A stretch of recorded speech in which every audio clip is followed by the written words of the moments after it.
Good afternoon, ladies and gentlemen. Welcome to Volunteer State Baseball. Here, the very first audio-only broadcast on Vol State Sports Network on YouTube. We are live in Columbia State Community College for play-in game number 1, where Volunteer State will take on Motlow State as the number 8 and number 9 seeded teams in the TCCAA. Did not think we were going to have a broadcast, but we are able to get one in here thanks to the athletic director, Katie Willingham, here, and also thanks to my vacation being canceled. Not a great thing, but God apparently wanted a broadcast here for the Volunteer State baseball team in the TCCAA conference tournament. This is Tim Reese back for playoffs. Did not think it was going to happen. But happy to be here and set up on the third base side right next to the Motlow State dugouts, the only place that seemed to work here at Dave Hall Field, as the starting lineups are being announced here by the public address announcer. Did a interview with Coach McGuire prior to the game. Let's see if you know what, I did not download those. I just now see that. I do have player bios that will play during the ball game here, and I'm just now seeing that I did not pull up the Jim McGuire interviews. So they'll have to win so I can play those tomorrow after I get those downloaded onto our OBS system. Was scrambling to get the player interviews or bios on there. The sophomores are the players that will be leaving. Got 16 of them and was able to get those uploaded. But thanks to Patrick Barrett, the assistant coach for Columbia State here, to get me up and running on the internet, as our internet hotspot is not ready to start providing internet yet. That starts, I think, on May 6th or May 7th. Let's get to the Toyota of Gallatin starting lineups. The Pioneers are the visiting team today. Stephen Bell will lead off, playing right field. Logan Molnar at shortstop. The batting second, Cannon Lewis moving into the 3 hole. He'll be the DH. Connor Paul playing first base and batting cleanup. Gage Hoover out in left field. He'll bat fifth. Drew Plummer at second base. Batting sixth, Landon Luderman at third base. Batting seventh, Lex Falsoni behind the plate. He's hitting eighth. And playing center field, batting ninth, is Reggie Cooper. And on the mound, the 6'8 sophomore, Caleb Pika, headed to Lipscomb University. As the umpires have come onto the field, they're at home plate meeting with the head coaches, Dan McShay from Motlow State and Jim McGuire from Volunteer State Community College. Athletic director Bobby Hudson for Vol State is also at the plate as the administrator for the TCCAA for the umpiring crew. The umpiring crew for this game has Larry Barnett from the Middle District behind home plate. Brian Sheets from eastern portion of the state is at first base, and Booker Owens from the western portion of the state is at third base. So a 3 umpiring crew here for the playoffs. Now the Toyota of Gallatin starting lineup for the Motlow State Bucks. Urban Hernandez leading off, playing second base. Luke Johnson at shortstop, batting second. C.J. Robertson, the DH, is hitting third. Caleb Gupton playing first base and hitting cleanup. Tucker Allen at third base, batting fifth. Left fielder Drew Potts is in the 6th hole. Grant Godwin out in right field, batting 7th. Baron Cribbs will hit 8th and be behind the plate. Jay Pichardo in center field, batting 9th. And on the mound, Caden Alvey, left-handed pitcher from Upton, Kentucky. As Mimi has checked in. Mimi, I guess we're coming through loud and clear, I hope, as this is our very first basically radio broadcast. I do have a camera set up, and as we get set, I'll show you my setup because it's pointed right at me. So I'll give you a little bit of glimpse of me, and possibly I'll have an analyst. I'll see when we get started. Caden Alvey and Caleb Pika faced off against each other back in March 2nd, 2024, in the very first game of the conference action. And Caden Alvey got the better of Caleb Pika that day, as Motlow State won 9-1. Alvey surrendered only 2 infield singles and pitched a complete game, 9-inning, 2-hit, 1-run game, walking 1, struck out 8. Caleb Pika got into some trouble in the 3rd inning. Did pitch through that and got into the 4th, but only went 3 2/3. Gave up only 3 hits, 6 runs, but only 1 was earned. Walked 5 batters, struck out 6, and took the loss. Pika comes in with a record of 1-6. This is going to be his 15th appearance of the year, 14th start. He has 2 complete games and a save. 62 innings of work, 47 hits, 35 runs. Walked 46, which is 2nd in the league, and struck out 82, which is 3rd in the league. At the number 3 ERA of 3.32 did Caleb Pika. Caden Alvey was 5th in the league with a 4.17 as the Clouds have overtaken Dave Hallfield at Columbia State. Guess we are getting ready for our national anthem. Bobby Hudson just gave a move as though we're not going to have it. The teams start now to... we are in a lightning delay is what is happening. So we will not be getting started at 4 p.m. Bobby Hudson just gave the sign that we're going to shut it down, which is not a great thing for an outdoor broadcast. Give you a little glimpse of what we have here as soon as I can get my cursor to work.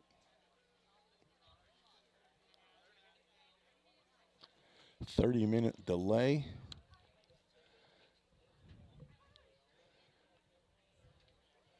I am having trouble with my internet here, or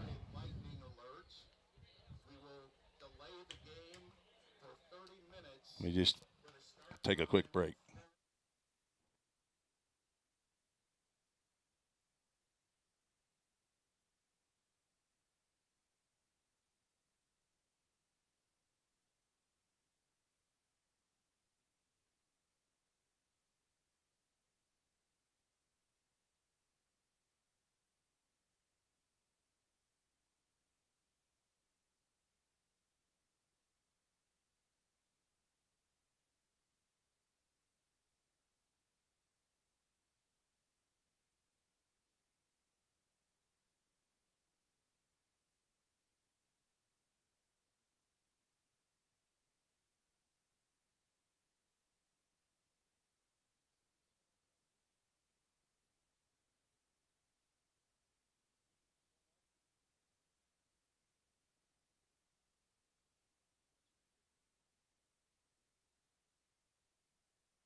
Now we got audio back.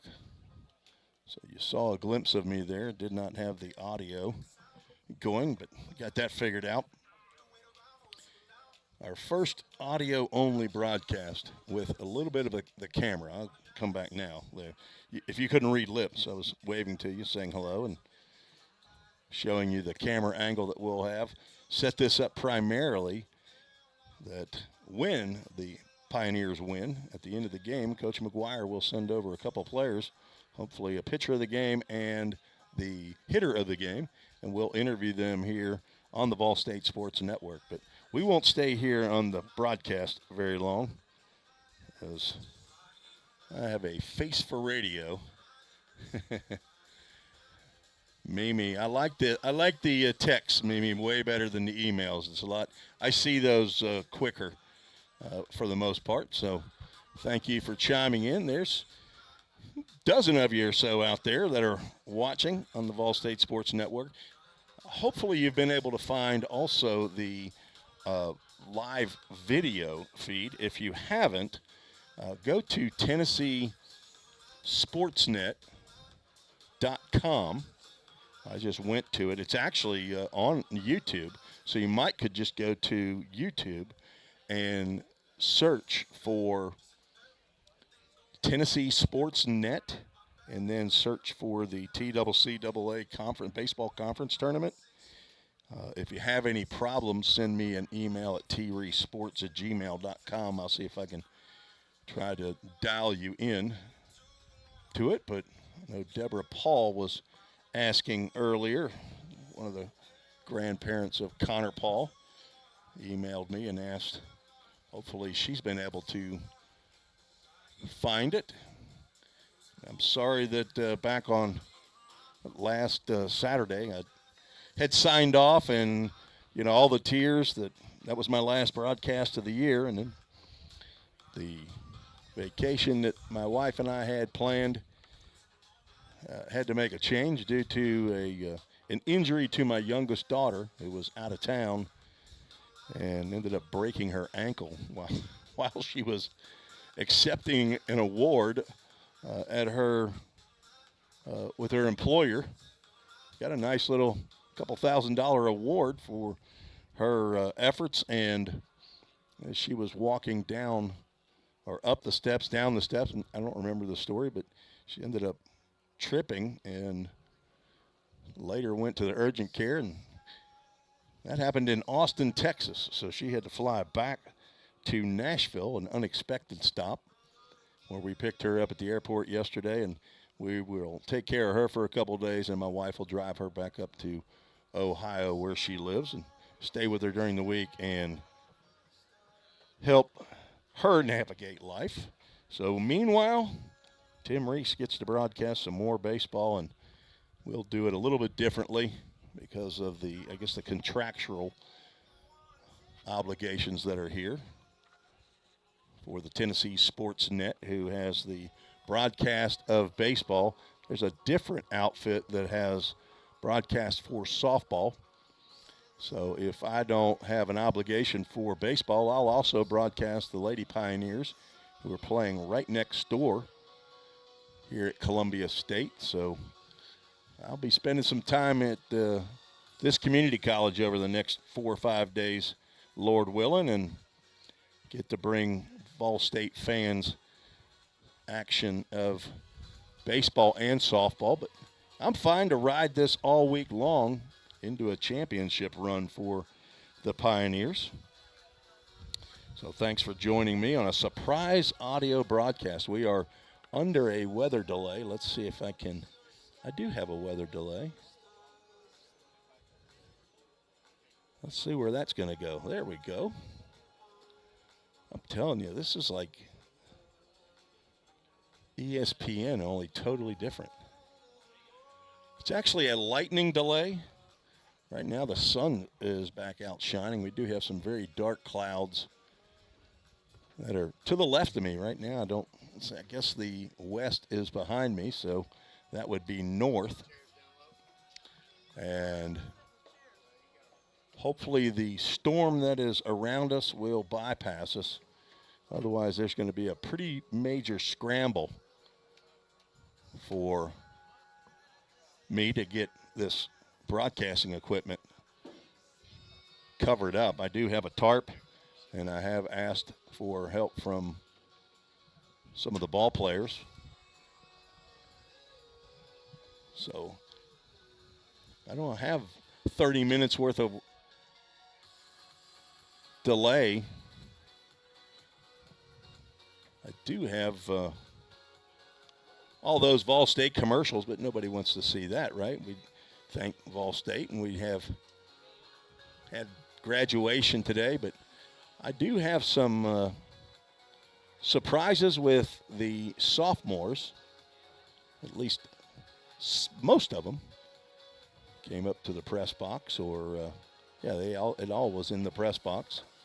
They came up and did a short little bio, anywhere from about 17 seconds up to about 40 seconds long as each player.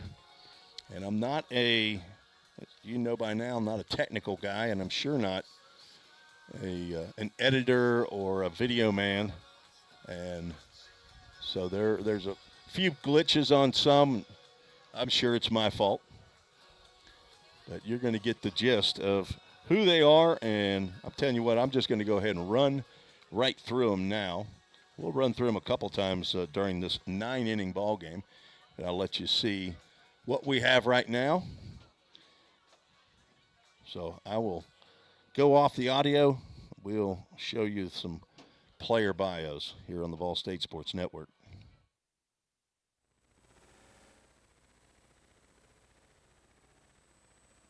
My name is Drew Webster. I'm a sophomore outfielder from Franklin, Tennessee. I went to Christ Presbyterian Academy, majoring in business management, and I'm undecided on next year. I'd like to thank my grandparents, Grammy and Granddaddy in Madison, Mississippi, as well as the rest of my family, parents, brothers, sisters, aunts and uncles, everybody for supporting me along the way. Hi, my name is Reggie Cooper. I'm from Stewart's Creek High School. I was born in Nashville, Tennessee. I'm a sophomore here at Vol State, and I play center field. I'd just like to give thanks to all my family members, coaches, and relatives that supported me along the way. I just want to thank you for your support. Hi there, I'm Brody Melton, sophomore corner infielder from Tullahoma, Tennessee. I study economics, and I'm going to continue my playing career at Milligan University next year in Johnson City. I would like to thank my family and friends and everybody that's been following me and supporting me throughout this ride. Hi, my name is Corbin Overbay. I'm from Sevierville, Tennessee. I'm a sophomore here at Vol State and a middle infielder. I plan on continuing my education next year at the University of Tennessee, where I'll be studying business. I would like to take this time to thank my mom, Heather, my dad, Drew, and my sister, Jensen, for helping me and supporting me and helping me get to where I am today.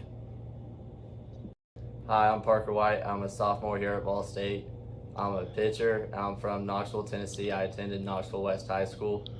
And I'd like to thank my mom and stepdad, Carrie and Craig, my dad and stepmom, Paul and Melinda, my brother, Tanner, my stepbrother, Eli, and my stepsister, Ellie, and also my grandmother, Owa, who lives in Tazewell, Tennessee, for helping me along the way. Hi, my name is Caleb Pica. I'm a sophomore pitcher from Nashville, Tennessee. I attended John Overton High School. I am signed with Lipscomb in the fall. I would like to thank my parents, John and April, my brother and sister, Jordan and Reagan, my grandparents in Illinois, as well as Coach McGuire for their support the last 2 years. Hi, my name is Zach Zimmerly. I'm a sophomore outfielder from Hendersonville, Tennessee. I attended Hendersonville High School. I will be attending UT Chattanooga to study marketing. And I'd like to thank everybody that helped me through this journey. My mom, Brandy, my dad, Jody, Pop and Peggy in Memphis, Tennessee, Grandma and Pa in Hendersonville, Tennessee, and Mimi and Mr. Bill in Hendersonville, and my brother from Hendersonville as well. Hi, my name is Alex Qualls. I'm a redshirt sophomore here at Vol State, and I graduated at Lipscomb Academy in Nashville, Tennessee. I'd like to give a shout out to my mom and stepdad, Reagan and Chad Jones, my dad as well, Big AQ, and I'd like to shout out my little sister who's currently at Dyersburg State, Chloe Jones, and also I'd like to shout out my grandparents, Mimi out of Mount Juliet and Big Jim out of Brentwood. Hi, I'm Landon Luderman. I'm a sophomore here at Vol State. I'm going to be getting my associate's degree. I'm a third baseman. I'd like to thank my mom, Shannon, my dad, Daniel, my brother, Hudson, my sister, Easton, and then my Grammy in Arizona, as well as Nana in California. What's up? I'm Brett Dowling. I'm a right-handed pitcher from Mount Juliet, Tennessee. I graduated from Greenville High School. I'm a true sophomore here at Vol State. Next fall, I'll be attending University of Tennessee in Knoxville. I want to give a big shout out to my parents, Chad and Shelly, for everything done for me throughout my career. A big shout out to my big three pitching coaches, Jerry Bell, Braden Kale, and Sam Folks, best guys I know. And then lastly, I'm going to give a shout out to all my grandparents Nana and Papa from Central City, Kentucky, Grandma from Portland, Tennessee, Grandma Sylvia and Poppy from Madison, Alabama, and Granddaddy from Bowling Green, Kentucky. Hey, my name's Stephen Bell. I'm from Brentwood, Tennessee, and I went to Ravenwood High School. I'm a sophomore outfielder here. I'm committed to play at Eastern Michigan University. I'd like to thank Mom and Dad, Frank and Katie, for all the support this year, and as well as twin brother Mark at Tennessee Tech.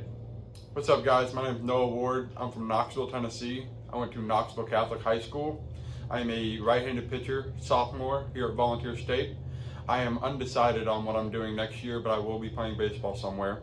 I want to thank my mom, Melissa, and my brother and sister, Abram and Sophie Bell Ward.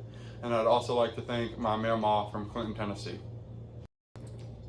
My name is Christian Dunn. I'm a sophomore catcher, and I attended Carterville High School. And I'd like to shout out for my parents, Cordell and Baisha Dunn, and shout out to my siblings, Shannon, Shalina, Nia, CJ, Colin, and Bailey. And also like to shout out to my grandparents for the support. My grandma, Sally, and granddad in Greenville, Mississippi, and then my grandma in Tunica, Mississippi. What's going on?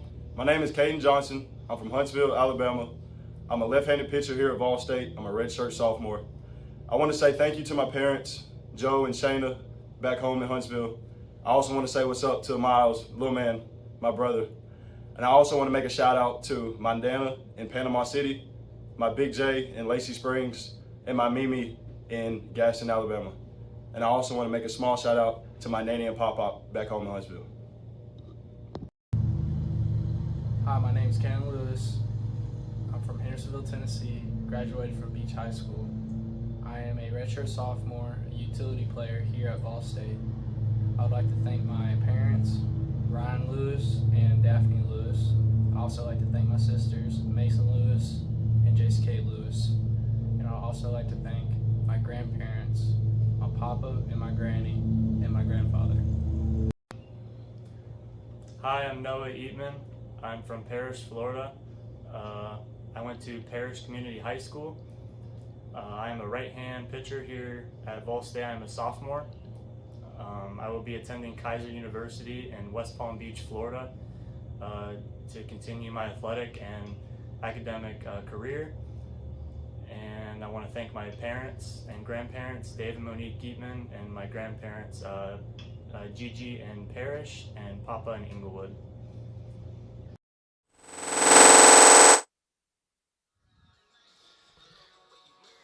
And there you go. Those are most of the sophomores for Volunteer State that I was able to get in front of a camera to give just a very small, very short message to show their love for their family. And I'm telling you, that was a unique time right there with the players. You talk about some nervous Nellies when that camera got turned on and they didn't have any script to read from. I said, hey, the subject is one you know well. It's a bio about yourself. So shouldn't have to study too hard for this.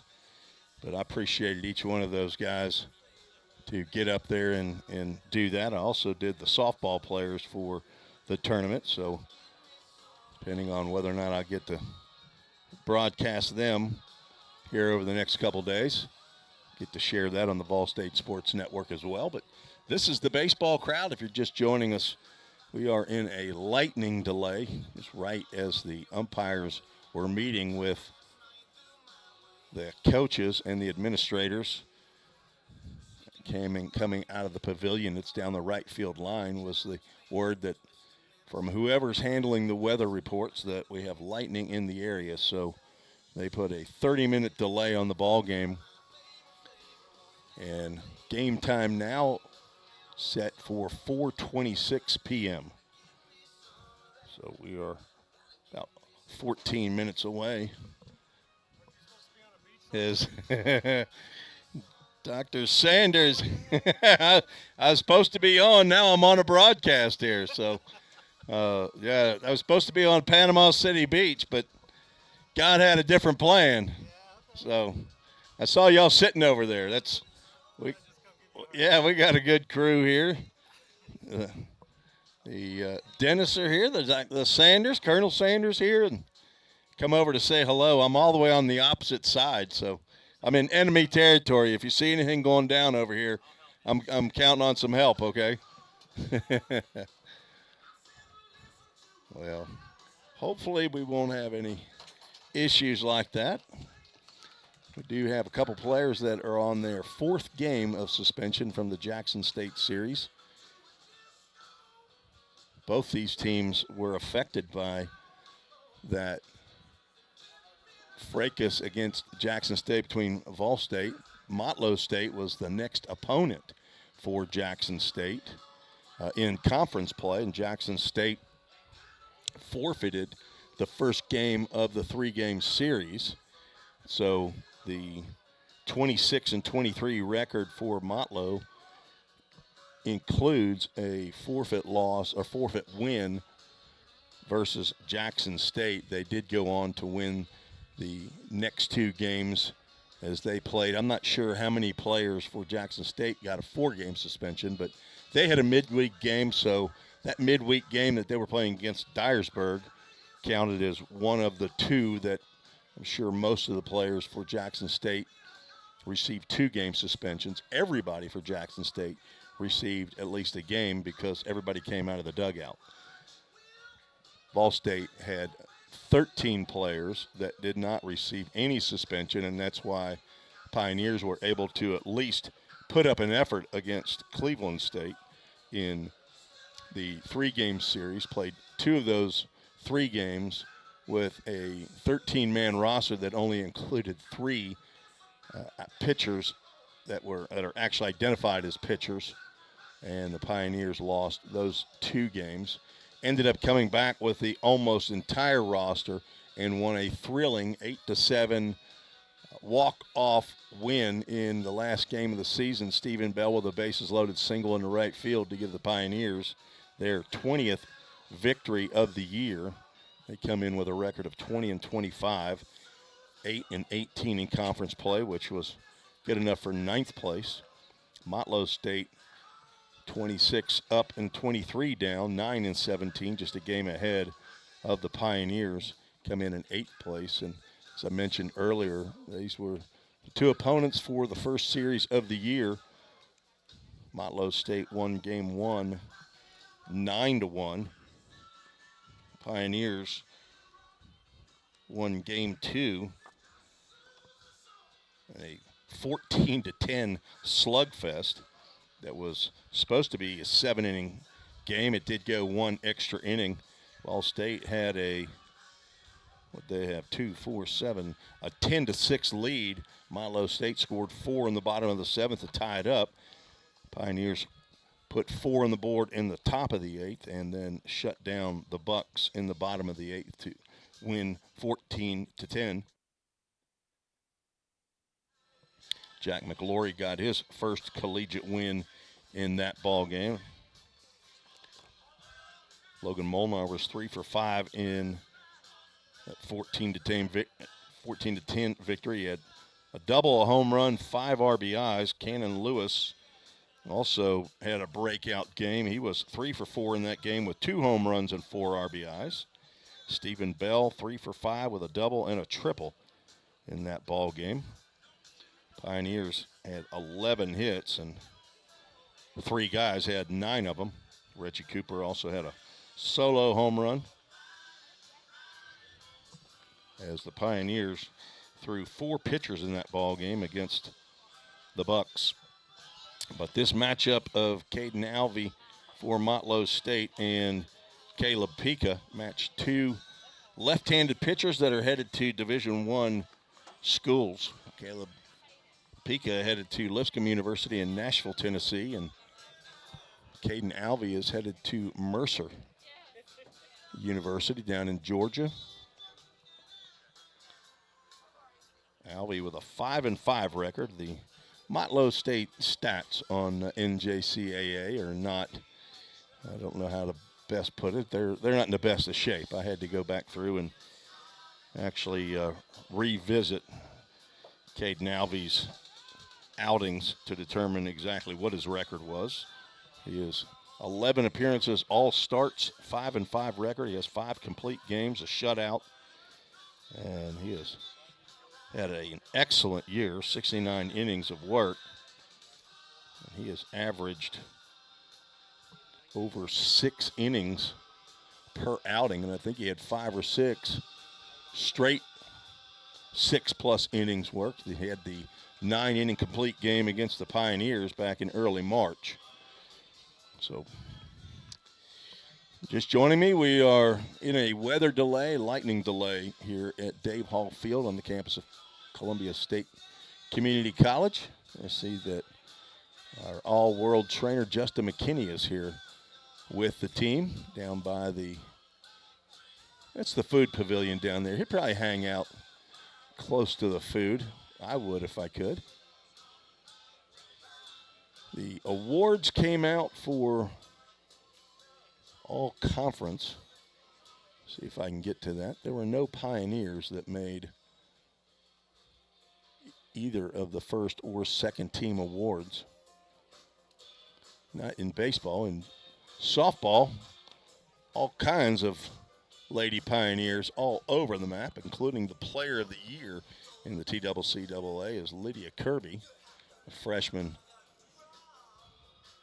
Fantastic award, as she was number 2 in the country in RBIs with 96. So she was a leader, and several of the Lady Pioneers are leading, or at least in the top 3 in several categories in softball in the national junior college ranks. Let's get you the first team and second team in baseball. First team pitchers, Cooper Castile from Cleveland State is one of the 3 starting pitchers. Cole O'Brien from right here at Columbia State is also a starting pitcher on the first team, and then 2 Walter State pitchers. Manning West got a starting pitcher nod, and Luke Ferguson as a relief pitcher, both from Walter State. The Walter State catcher, Jarrett Martin, is first team all-conference, as is Zion Taylor from Walter State, is the DH. In the infield, Enrique Alvarez from Dyersburg State at first base, Logan Sutton, Walter State at second base, and the shortstop from Columbia State, Braxton Baird, first team all-conference. Cade Chamley from Chattanooga State and Miles Denton from Roane State tied for first team all-conference at third base. In the outfield, Jack Vogley, leading hitter by average from Walter State, one of the outfielders, as well as the other 2 teammates that he has on the Senators, Keaton Ray and Nate Connor. So it's a Walter State sweep in the outfield on the first team all-conference TCCAA. Second team all-conference pitcher, Austin Breedlove from Cleveland State, Taz Butler from Walter State, Zach Lear from Chattanooga State, and the relief pitcher is from Southwest Tennessee, Wes Butler. Second team all-conference catcher, Parker Patterson, a sophomore from Dyersburg State.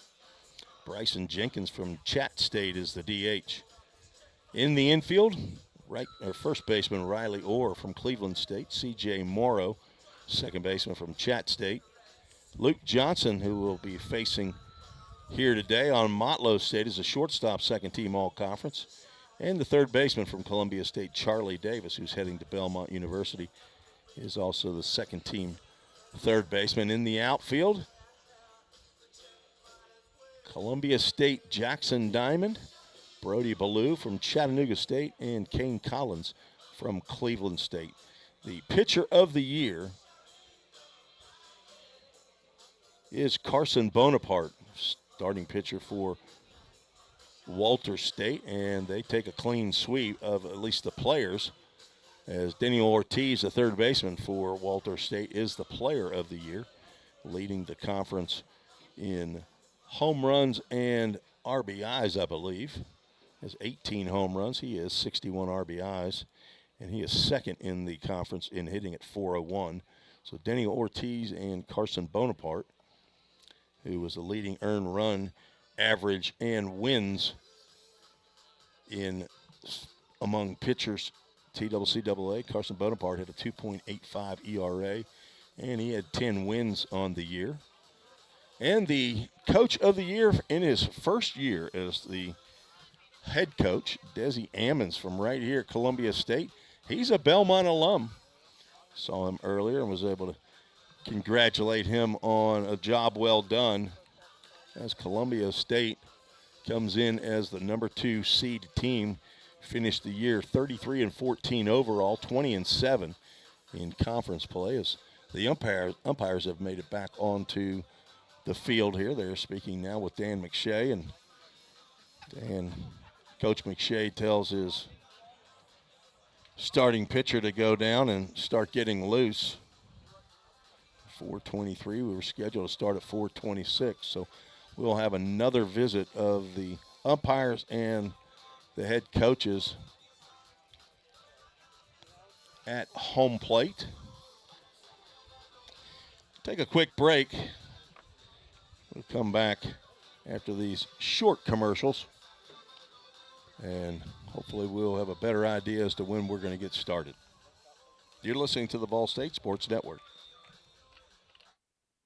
We're all working in the cloud. But what really is the cloud? If you start pulling back the clouds themselves, you find out it's an infrastructure. Computer science is really computer engineering.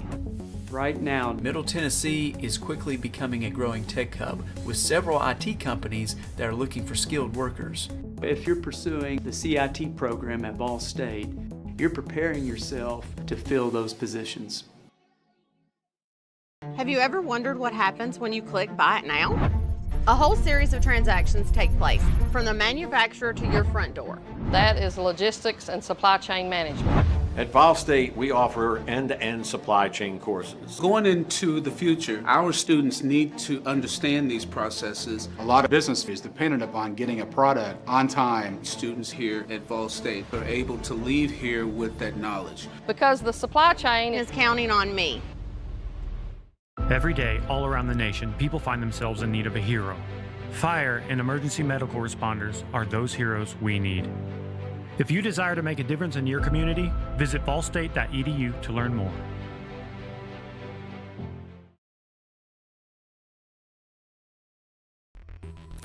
Cybercrimes take place online, and companies need more well-trained workers to stop it. Vol State is training me to help combat cybercrimes in the future. We're training them for those type of jobs that are out there. Vol State CIT programs prepare students to earn industry standard certifications within the IT industry. I choose Vol State because the future needs me now. My story could be your story.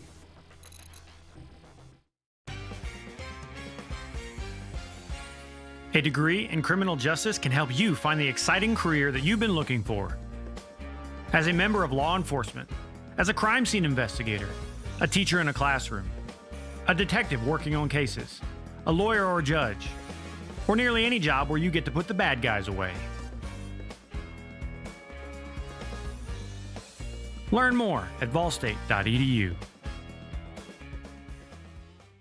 I took business management because I want to have my own business one day. It was time for me to take that step and enroll in Vol State. When a student comes to Vol State, they can leave here with knowledge that applies to all aspects of business.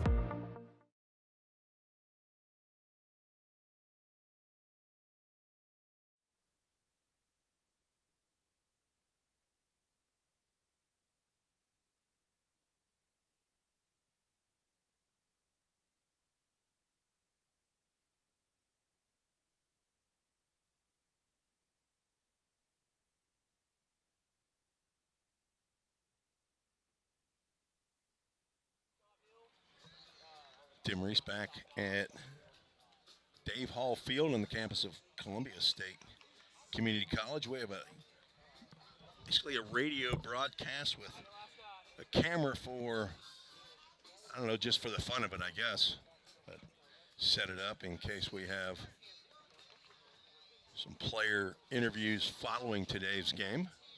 So, but for contractual reasons, Tennessee Sportsnet folks have the exclusive rights to the video on the field. So I am here to play nice. I want to try to give the Vol State fans as a perspective from the their side of it. So give you the information that I have from being around the team all year long, and hopefully a correct pronunciation of our team's names. So we are just finishing up as both teams are now out on the field getting loose again. The starting pitcher, Caden Alvey, for the home team will be allowed to take his time to get ready. Let's go ahead and revisit the Toyota of Gallatin starting lineup, since many of you maybe were not here, as we had thought we were going to have a 4 p.m. start to this ball game, but as the umpires were meeting with the coaches at home plate, a lightning delay was called down at 4 minutes until 4 o'clock. And so 30-minute delay, but we are set to begin as soon as the players are ready, and starting pitcher Caden Alvey will be ready. So the Pioneer lineup looks like this. Stephen Bell in right field leading off. Logan Molnar at shortstop, batting second. Cannon Lewis and Connor Paul switch spots. Cannon Lewis will be in the DH spot, batting third. Connor Paul hitting cleanup, playing first base. Gage Hoover's out in left field, batting fifth. Drew Plummer at second base, batting sixth. Landon Luderman is batting seventh, playing third base. Lex Falsoni behind the plate, hitting eighth. Reggie Cooper out in center field. He'll be the number 9 hitter. And Caleb Pika from Nashville's Overton High School, sophomore left-hander that is headed to Lipscomb University, will be on the mound for his 15th appearance of the year, 14th start, trying to get win number 2 of the year. Pitched in some tough luck, and 3.32 ERA, third in the league. Has had an excellent year. So hoping for that young man to have success here today. He will face the Motlow State Bucks lineup that looks like this. Irvin Hernandez at second base leading off. Luke Johnson, second team all-conference selection, is the shortstop, batting second. C.J. Robertson, DH, in the 3 spot. Caleb Gupton at first base, hitting cleanup. Tucker Allen at third base. He's going to bat fifth. Drew Potts out in left field, batting sixth. Grant Godwin did not play in, I don't think, either game that Ball State and Motlow State played earlier in the year. He is out in right field, batting seventh. Baron Cribbs behind the plate, hitting eighth. Jay Pichardo in center field, batting ninth. I believe Pichardo played right field in that series. John Hale is not in the lineup. I understand that he is under the concussion protocol. I don't know the details of his injury, but it's he's an excellent player for Motlow State. Hitting .320. He's played in 42 of their 48 games that they've actually got on the field. One of those was a forfeit win over Jackson State. So he had, I guess he was tied for the lead with most games played. He and Luke Johnson, 42 games. So Luke will overtake him with this ball game. Leading hitter for Motlow State is Luke Johnson with a .364 average. He leads in hits and doubles. C.J. Robertson is their big fly leader with 7. He also has 40 RBIs, which leads the team, along with 31 walks and a .493 on-base average. That's 8th in the league. C.J. Robertson is their DH. John Hale is their leader in runs scored, and as I said, he is out with a concussion. He is also their stolen base leader with 16 stolen bases in 21 attempts. Next on the team is a two-way tie for second place, Luke Johnson and Tanner Jones with 6 stolen bases apiece.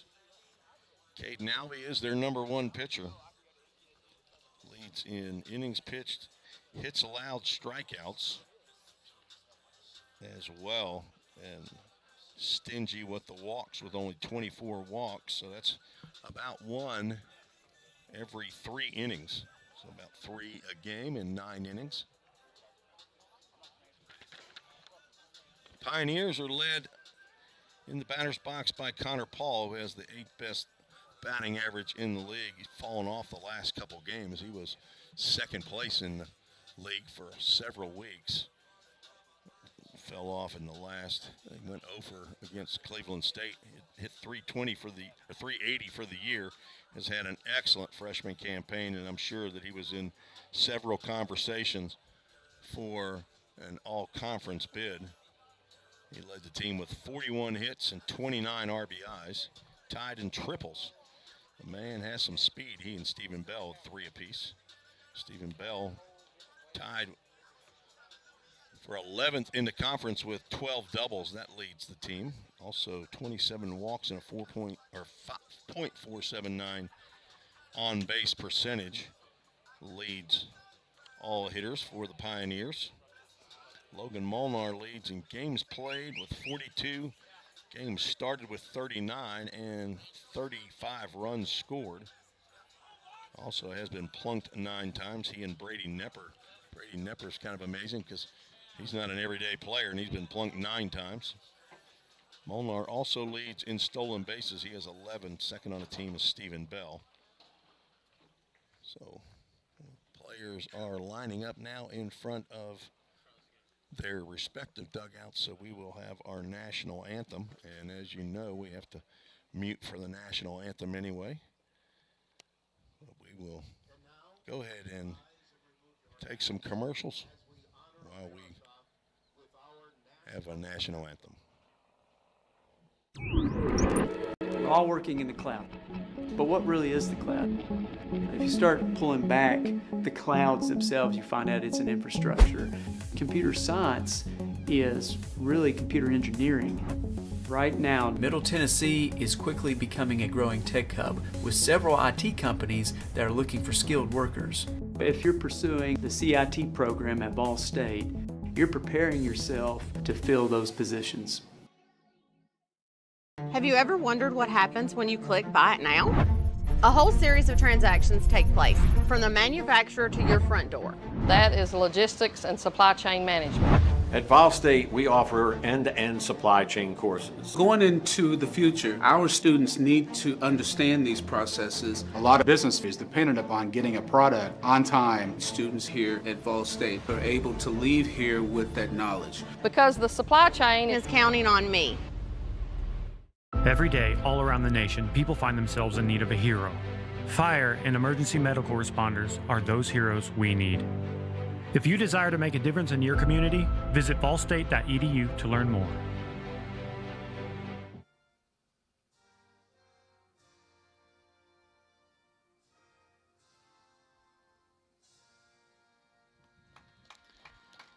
And back home, Braxton Alexander says, play ball, as we will get rid of the weather delay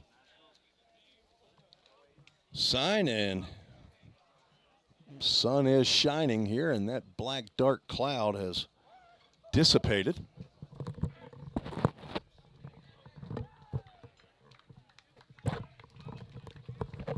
Thanks for joining me on this first audio-only broadcast in the Vol State Sports Network. Get a chance to do this about 28 times this summer for the full count rhythm as they moved into the Prospect League. Cannot have a video broadcast as an away broadcast team, so we will do this same setup and broadcast on YouTube, Facebook, and Twitter on the Full Count Broadcast Network. So we are getting our inaugural broadcast on just with the audio. We do have a camera for those of you that just joining us. It's pointed right at yours truly. And if you're just joining us, there is a video link you can go to. I think you can just go to YouTube and put in TennesseeSportsNet.com. Find a little tab. There Seems like they're hiding it, but you might be able to go all the way to the bottom. I think that's how I found it. Go to the bottom of that page and click on play-in game number 1 between Vol State and Motlow State and get on. I think it'll send you right to the YouTube link, or you can just go to YouTube, I would expect, and put that information in there and be able to find it. I went and able to find it. It's a free service, so thanks to Columbia State. Katie Willingham, the athletic director here, very, very kind to allow me to have a place to set up for the broadcast. I'm sitting right next to the third base dugout where Motlow State is located. Pioneers are in the first base dugout wearing their road grays, tops and bottoms. Of course, the only hat they have, red cap with a blue bill, wearing their red helmets today. Motlow State, you can find them in the woods. There's no chance they're going to hide from you. They are wearing all yellows, tops and bottoms, white letters, white numbers on the back, and the big green M on their left breast. They're wearing green caps with yellow bills, and we are about set for baseball. Stephen Bell steps into the batter's box on the left side. And he will be the first batter of the TCCAA conference tournament. First pitch is a ball, and we are underway at 4:39 p.m. Central Time. Game time temperature brought to you by Accurate Mortgage, 77 degrees. Breaking pitch misses inside. We do have the scoreboard. I'll have to keep up with that. 2 balls and no strikes to Stephen Bell.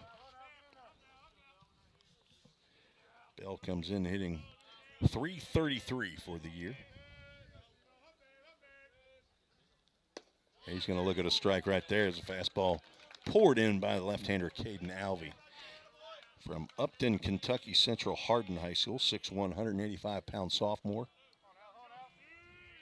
On deck is Logan Molnar. Breaking pitch swung over the top by Bell. Count moves 2 balls and 2 strikes.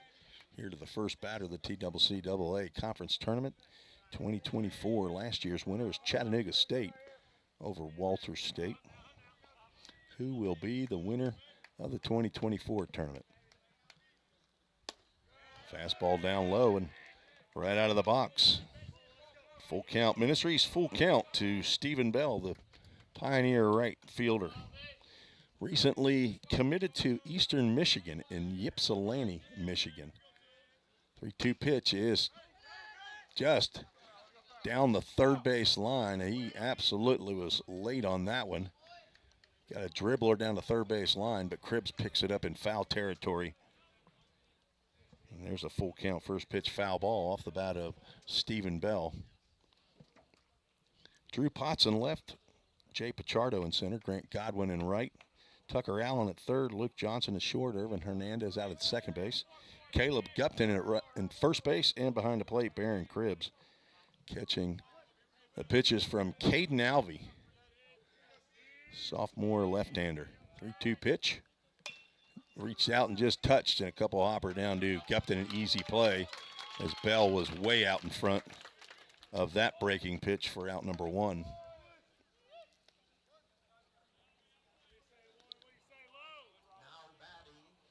So with 1 out, Logan Molnar, the shortstop, will step to the plate. He's a right-handed hitter from Independence High School in Williamson County, just south of Nashville. He's a sophomore, and he is headed somewhere to play baseball. I'm not sure if he is finally committed, but I've heard of a location, but I have not heard yet that he has announced that commitment, so I won't give it out. Molnar playing in his 43rd game of the year, has to step out of the way of that one. Count goes 2 balls and no strikes. Molnar comes in hitting .267. Leads the team in runs scored. The left-hander winds and deals, swung on and missed. 2 balls and a strike with 1 out. Nobody on here in the top of the first inning, scheduled for 9 innings. These two teams split 2 games in the first conference weekend. 2-1 pitch, swing and a miss on a breaking pitch. That was at Molnar's feet. Swung way over the top of that. That goes 2 balls and 2 strikes. Outfield playing Molnar straight away. There's a breaking pitch, just a hair high. We'll have another Full Count Ministries full count. Stay tuned after the game. We'll have Full Count Ministries versus of the game. That's some provided by Mimi, Miss Dina Wise Johnson down in Gadsden, Alabama. Our birthday boys, Mimi. Caden Johnson, breaking pitch on the outside corner. Called strike 3 to Molnar. He was headed down to first base, but home plate umpire Larry Barnett says, no, you can just go ahead and head on over to the dugout. So first strikeout of the ball game for Alvey. And that is the second time that he's thrown a breaking pitch on a 3-2 count. Cannon Lewis, redshirt sophomore DH, looks at a called strike at the knees on a fastball from Alvey. Lewis, transfer from Roane State Community College, comes in hitting .306. Tied for the team lead in home runs with 3 is 28 RBIs. There's a ground ball to third. That gets through into left field between shortstop and third baseman. So Cannon Lewis with a 2-out single. Seeing eye base hit that just squeaks past the glove of Tucker Allen. Blocked by a pole right here, right as that ball got to third baseman Alvey. Now Connor Paul steps in with the pink batting gloves. Lewis not a threat, and there's a slow roller down the first base line. Pioneers hoping that kicks foul, and it does, as Alvey will come over just on the other side of the foul line and pick that one up with his glove. Lewis will return to first base. Connor Paul hitting .380, freshman from Ravenwood High School. Has had a extraterrestrial type year as a freshman. I think he has surprised a number of people. Didn't necessarily have a breakout fall, I wouldn't say. Count goes 1 ball, 1 strike as he let a breaking pitch go by. And the 1-1 is in the dirt. Nice block by Baron Cribbs. Count goes 2 balls and a strike. On deck is Gage Hoover. So top of the first. Pioneers have the first hit of the conference tournament. It's Cannon Lewis with a ground ball into left field. That fastball misses low and away.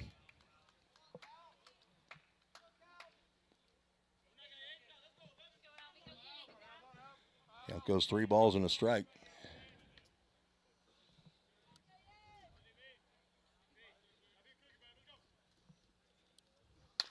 Ground ball slowly hit the short. Johnson up and over to first base, or out number 3. Pioneers get 1 on the single by Cannon Lewis. Cannot move him around. So we will go to the bottom of the first. No score. You're listening to the Vol State Sports Network.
Irvin Hernandez steps in, leading off for Motlow State. Looks at the first pitch.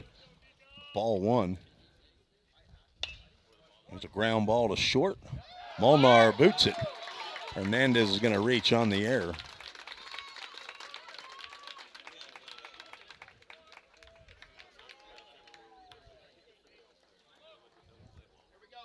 A runner now at first.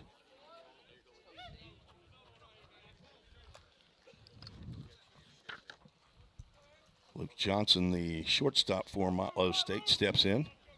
Slow roller for Molnar.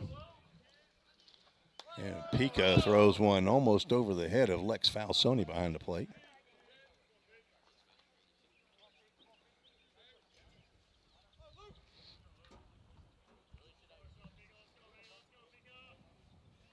Molnar's 19th error of the year. Throw over to first base to keep Hernandez close.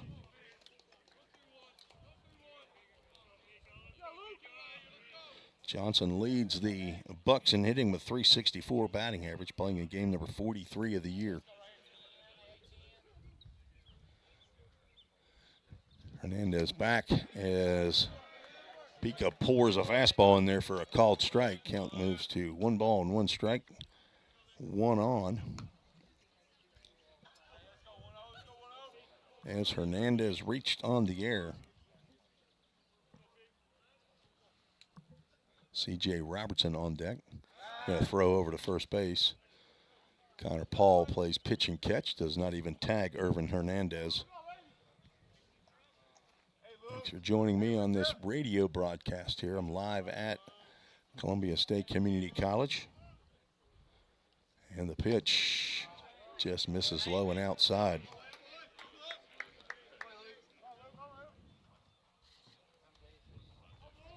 Luke Johnson, 5'10", 190 pounds, from Seymour, Tennessee. That's over in East Tennessee.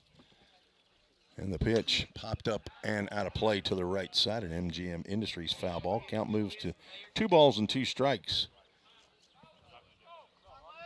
So Luke Johnson early before the game, and Walker Strange is listening in. He was inquiring about Walker, who was out for the season for the Pioneers with an injured wrist.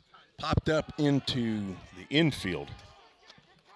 Drew Plummer's calling for it, and he backpedals into the outfield grass and makes the catch for out number 1. Hernandez stays at first. Now C.J. Robertson, the DH, stands in. 6'2", 185-pound sophomore from Montgomery, Alabama. Robertson hitting .355 for the season. 7 home runs, 40 RBIs. He's walked 31 times. Runner goes, pitches it high, throw down to second base. Is not in time. Hernandez gets the stolen base. That is only his 6th stolen base of the year. Pioneers have not been very successful in their caught stealing rate this year. Breaking pitch was way high, and that fastball will get poured in there for a called strike. C.J. Robertson didn't agree, and neither did several of the players over here for the Motlow State Bucks. Clouds have come back around and blocking the sun right now, cooling it down a bit. So Hernandez hops off a second. Fastball is called strike. Wow, Lex Falsoni picked that one up off the dirt. If you're watching that one on the Tennessee Sportsnet, Caleb Pica is 6'8", and so his trajectory from that high over the top, that's a ground ball down to Connor Paul at first base. He will make the grab and step on first for out number 2 on the play. Hernandez moves over to third. So each team is grounded out. 3 unassisted to the first baseman in their half of the innings. Robertson comes back to the dugout, shaking his head. Hit the ball pretty well down there to Connor Paul, but he hit it right at him. Caleb Gupton steps to the plate. He looks at a first pitch that is outside the strike zone. First game that I've called all year that I've not been right behind home plate, so I don't have the advantage of being another umpire. Popped up and out of play in MGM Industries foul ball. Didn't have to clean the windows in my vantage point today. Sitting outside in the bleachers. Give you an idea where I'm sitting with our camera. Swing and a miss. Late on that fastball was the first baseman for the Bucks, Caleb Gupton. Sophomore from Jolton, Tennessee. Played his high school baseball at Davidson Academy. 6'4", 215 pounds. Pico with the sign and the pitch. Drilled out to right field. If it's fair, it's trouble. Bell will see that one go off the outfield wall, but foul just to the right of the 320 mark. Right down that right field line. Count remains 1 ball, 2 strikes. Gupton behind on that fastball. Caleb Pico might be stepping on a few of those today. Gupton comes in hitting .260. He's got 5 home runs, 37 RBIs. Ground ball to Molnar. He's got this one on 1 hop and a strong throw to first base. We'll get Gupton and retire the Bucks. No runs, no hits, no 1 error, and 1 runner left on base. Well, each team also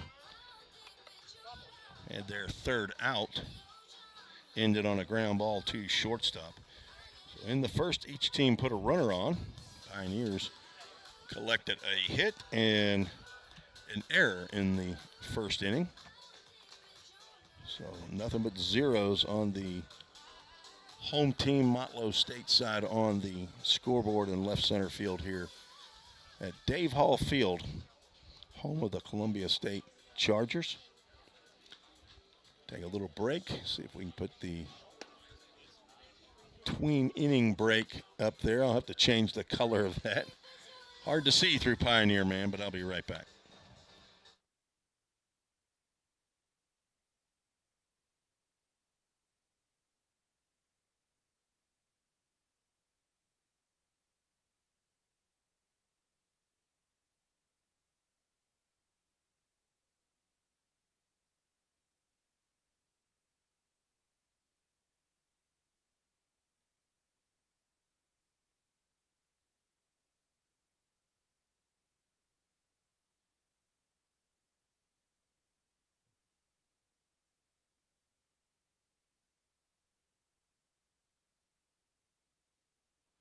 Tim Reese back on the Vol State Sports Network. We are audio only today. Gage Hoover, Drew Plummer, Landon Luderman to face Caden Alvey in inning number 2. Pioneers did something in the first inning they didn't do in 9 innings against Alvey. Back on March 2nd, they delivered a single into the outfield. Had 2 hits against Alvey in that first game. That first pitch to Hoover was high and outside. 2 infield singles. Breaking pitch swung on and missed. Gage Hoover, freshman from Stewart's Creek High School. A little thunder in the background. He hits a hard ground ball to shortstop. Johnson up with it and over to first base for out number 1 here in the top of the 2nd inning.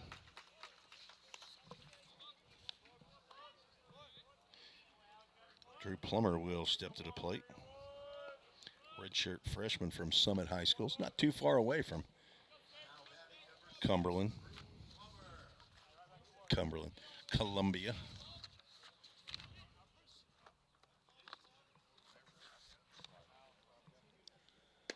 Looks at a fastball right at the letters for a called strike.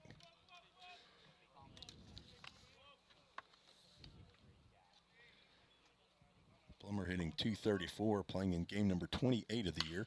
Hits another ground ball to the left side, and that will get into the hole. Johnson could not glove it. That'll be an infield single for Drew Plummer. It got by Tucker Allen, the 3rd baseman. Johnson tried to glove it, but he wouldn't have had a play if he did. And Drew Plummer gets on with an infield single. Landon Luderman steps to the plate. I don't know what the PA announcer just called him, but maybe Landon Latterman must be thinking that's an A. Alvey throws a breaking pitch to the left-handed hitting Luderman, who shakes his head. Yes, that was a strike, and so he agreed with the home plate umpire.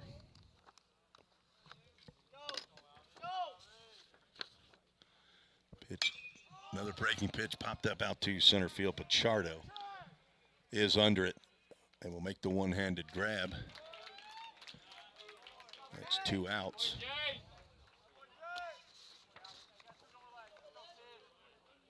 Lex Falsoni will step in. 2 outs and a runner at first. And they are announcing him as Alexander. That is his full name in the Presto Sports. As thunder rolls again. Little Bruce Springsteen song there. Foul ball out of play. As well as a Garth Brooks tune. Guess it's Garth Brooks that I'm thinking of. Thunder Road is Bruce Springsteen. Okay, all you old heads out there, you don't have to. You can send me an email if you want, but Thunder Rolls is Garth Brooks. Thunder Road is Bruce Springsteen. Another pop-up, that'll be playable in the infield. Caleb Gupton, the first baseman, looking high up into the air. He makes the catch to retire the side. No runs, 1 hit, no errors, and 1 more runner left on base as Ball State with a duplicate performance in inning number 2. And there's no score. We are headed to the bottom of the 2nd inning. You're listening to the Ball State Sports Network.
Well, folks, we are now under another lightning delay.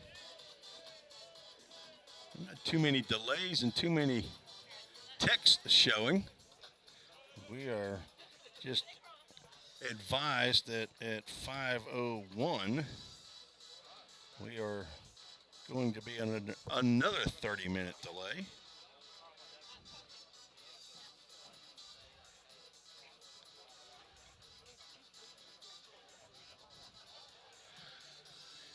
Just advised that by the public address announcement. I'm sure those of you that are watching on Tennessee Sports Net, you're seeing that as well. As I was trying to change the coloring for our between inning break. Head coach Dan McShay for Motlow State was looking over at Vol State and wondering why they weren't taking the field, but the administrative folks are hanging out down at the pavilion that's down the right field line, so that's where, I'm not sure if Bobby Hudson, and now I see who our weatherman is. It's the same weatherman that we have at Volunteer State Community College, it's Justin McKinney, the all-world trainer. He is also a part-time weatherman, besides being a trainer for Vol State. He's also the ping pong teacher there at inside the Pickle Field House. So I see him over there visiting with head coach Dan McShay, looking at his cell phone. And I'm sure he's talking meteorologically to the very intelligent Dan McShay. He's got an Ole Miss degree. I think he's also has a master's degree as well. Head coach for Motlow State. As I was just handed some cookies from Grandma Homer up in Pennsylvania after, thanks to Gage Hoover, hit a home run last week. She made him some cookies, and apparently I begged enough.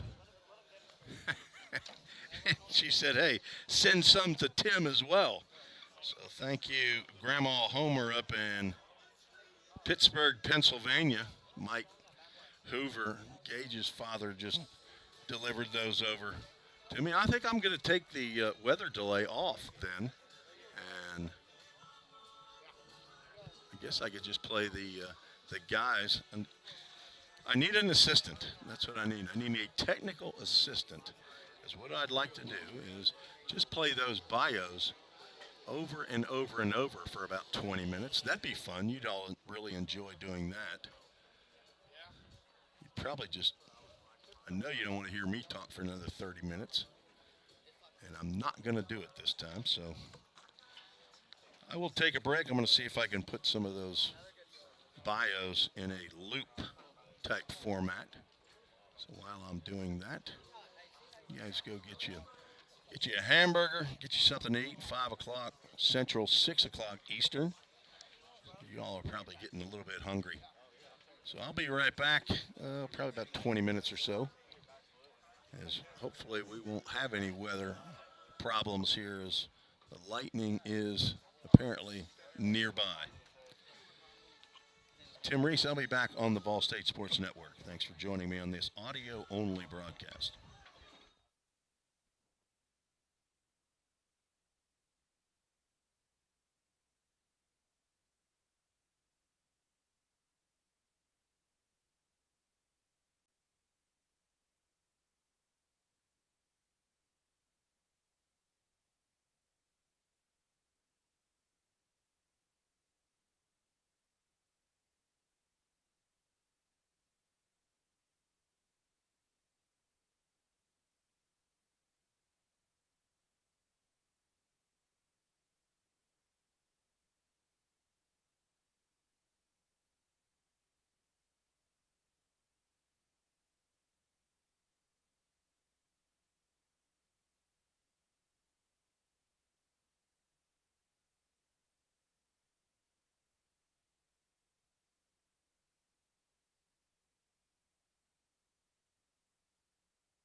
Hey, my name's Stephen Bell. I'm from Brentwood, Tennessee, and I went to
Hey, my name's Stephen Bell. I'm from Brentwood, Tennessee, and I went to Ravenwood High School. I'm a sophomore outfielder here. I'm committed to play at Eastern Michigan University. I'd like to thank Mom and Dad, Frank and Katie, for all the support this year, and as well as twin brother Mark at Tennessee Tech. Hi, my name is Reggie Cooper. I'm from Stewart Creek High School. I was born in Nashville, Tennessee. I'm a sophomore here at Vol State, and I play center field. I just like to give thanks to all my family members, coaches, and relatives that supported me along the way. I just want to thank you for your support. What's up? I'm Brett Dowling. I'm a right-handed pitcher from Mount Joy, Tennessee. I graduated from Greenville High School. I'm a true sophomore here at Vol State. Next fall, I'll be attending University of Tennessee, Knoxville. I want to give a big shout out to my parents, Chad and Shelly, for everything done for me throughout my career. A big shout out to my big three pitching coaches, Jerry Bell, Braden Kale, and Sam Folks. Best guys I know. And then lastly, I'm going to give a shout out to all my grandparents, Nana and Papa from Central City, Kentucky, Grandma from Portland, Tennessee, Grandma Sylvia and Poppy from Madison, Alabama, and Granddaddy from Bowling Green, Kentucky. My name is Christian Dunn. I'm a sophomore catcher, and I attended Carterville High School. And I'd like to shout out for my parents, Cordell and Baisha Dunn, and shout out to my siblings, Shannon, Shalina, Nia, CJ, Colin, and Bailey. And also like to shout out to my grandparents for the support. My grandma, Sally, and granddad in Greenville, Mississippi, and then my grandma in Tunica, Mississippi. Hi, I'm Noah Eatman. I'm from Paris, Florida. I went to Paris Community High School. I am a right-hand pitcher here at Vol State. I'm a sophomore. I will be attending Kaiser University in West Palm Beach, Florida, to continue my athletic and academic career. And I want to thank my parents and grandparents, Dave and Monique Geetman, and my grandparents, Gigi and Parrish, and Papa in Inglewood. What's going on? My name is Caden Johnson. I'm from Huntsville, Alabama. I'm a left-handed pitcher here at Vol State. I'm a redshirt sophomore. I want to say thank you to my parents, Joe and Shayna, back home in Huntsville. I also want to say what's up to Miles, little man, my brother. And I also want to make a shout out to my Nana in Panama City, my Big J in Lacey Springs, and my Mimi in Gaston, Alabama. And I also want to make a small shout out to my Nanny and Papa back home in Huntsville. Hi, my name is Ken Lewis. I'm from Hendersonville, Tennessee, graduated from Beach High School. I am a redshirt sophomore, a utility player here at Vol State. I would like to thank my parents, Ryan Lewis and Daphne Lewis. I also like to thank my sisters, Mason Lewis and Jace Kate Lewis. And I'd also like to thank my grandparents, my papa and my granny, and my grandfather. Hi, I'm Landon Luderman. I'm a sophomore here at Vol State. I'm going to be getting my associate's degree. I'm a third baseman. I'd like to thank my mom, Shannon, my dad, Daniel, my brother, Hudson, my sister, Easton, and then my Grammy in Arizona, as well as Nana in California. This is Tim Reese, Volunteer State broadcaster. I'm here with head coach Jim McGuire. Coach, what's your summary of the 2024 baseball season? Well, tough word to start with, but inconsistent has probably been my in my mind the whole time. We've had a lot of ups and downs. We've had some ups lately and played better, the last third of the season. I think we've kind of come together. Started out kind of rough, and the one thing I think that's really gotten us is we had a lot of rainouts early. We weren't able to play a lot, so I don't think consistently we were able to get the at-bats that we needed or the innings we needed on the mound. And I think it took us a while. We had that middle stretch of the conference season where we had 3 really bad weekends in a row, but then we started to rebound a little bit, started to swing the bat a little better, didn't hit for anywhere near the power that I thought we would. Caden Johnson and Caleb Pika have been 2 really good starters for us, have kept us in just about every game, even though they've been a little inconsistent in their mind, but they gave us a chance every time out, and I feel like we wasted some of those starts because we consistently couldn't do enough with the bat. But a few guys have come on as of late. Connor Paul, when he got a chance to get in the lineup every day has really taken off for us. Stephen Bell, who just committed to Eastern Michigan, our right fielder, we moved him to the leadoff spot, and he's really made a jump here lately. So there's been some positives through it. I just wish we'd have been a little bit more consistent, especially kind of heading into the tournament with the peaks and valleys that we've had.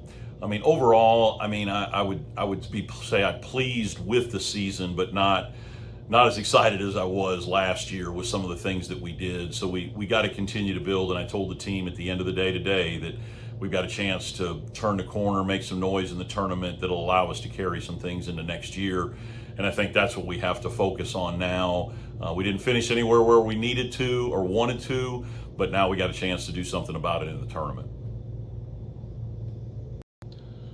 Coach McGuire, how do you feel about the tournament starting tomorrow? Well, I do feel like we're in a pretty good spot. I think Caleb Peak is well rested, and we'll get him on the mound right away. And we have everybody else ready, so we've got to go all in on this first game.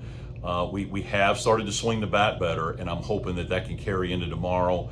The lefty that Motlow will throw, we struggled with. So we're going to have to make some adjustments to be able to get to him.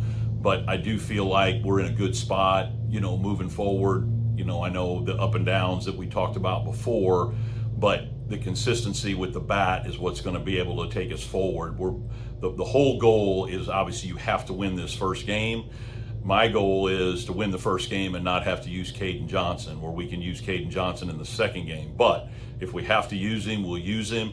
And then once you get past the first game, you get into double elimination, then anything can happen. You got another 9 lives, so to speak, but not really. You got 2 lives to go forward with.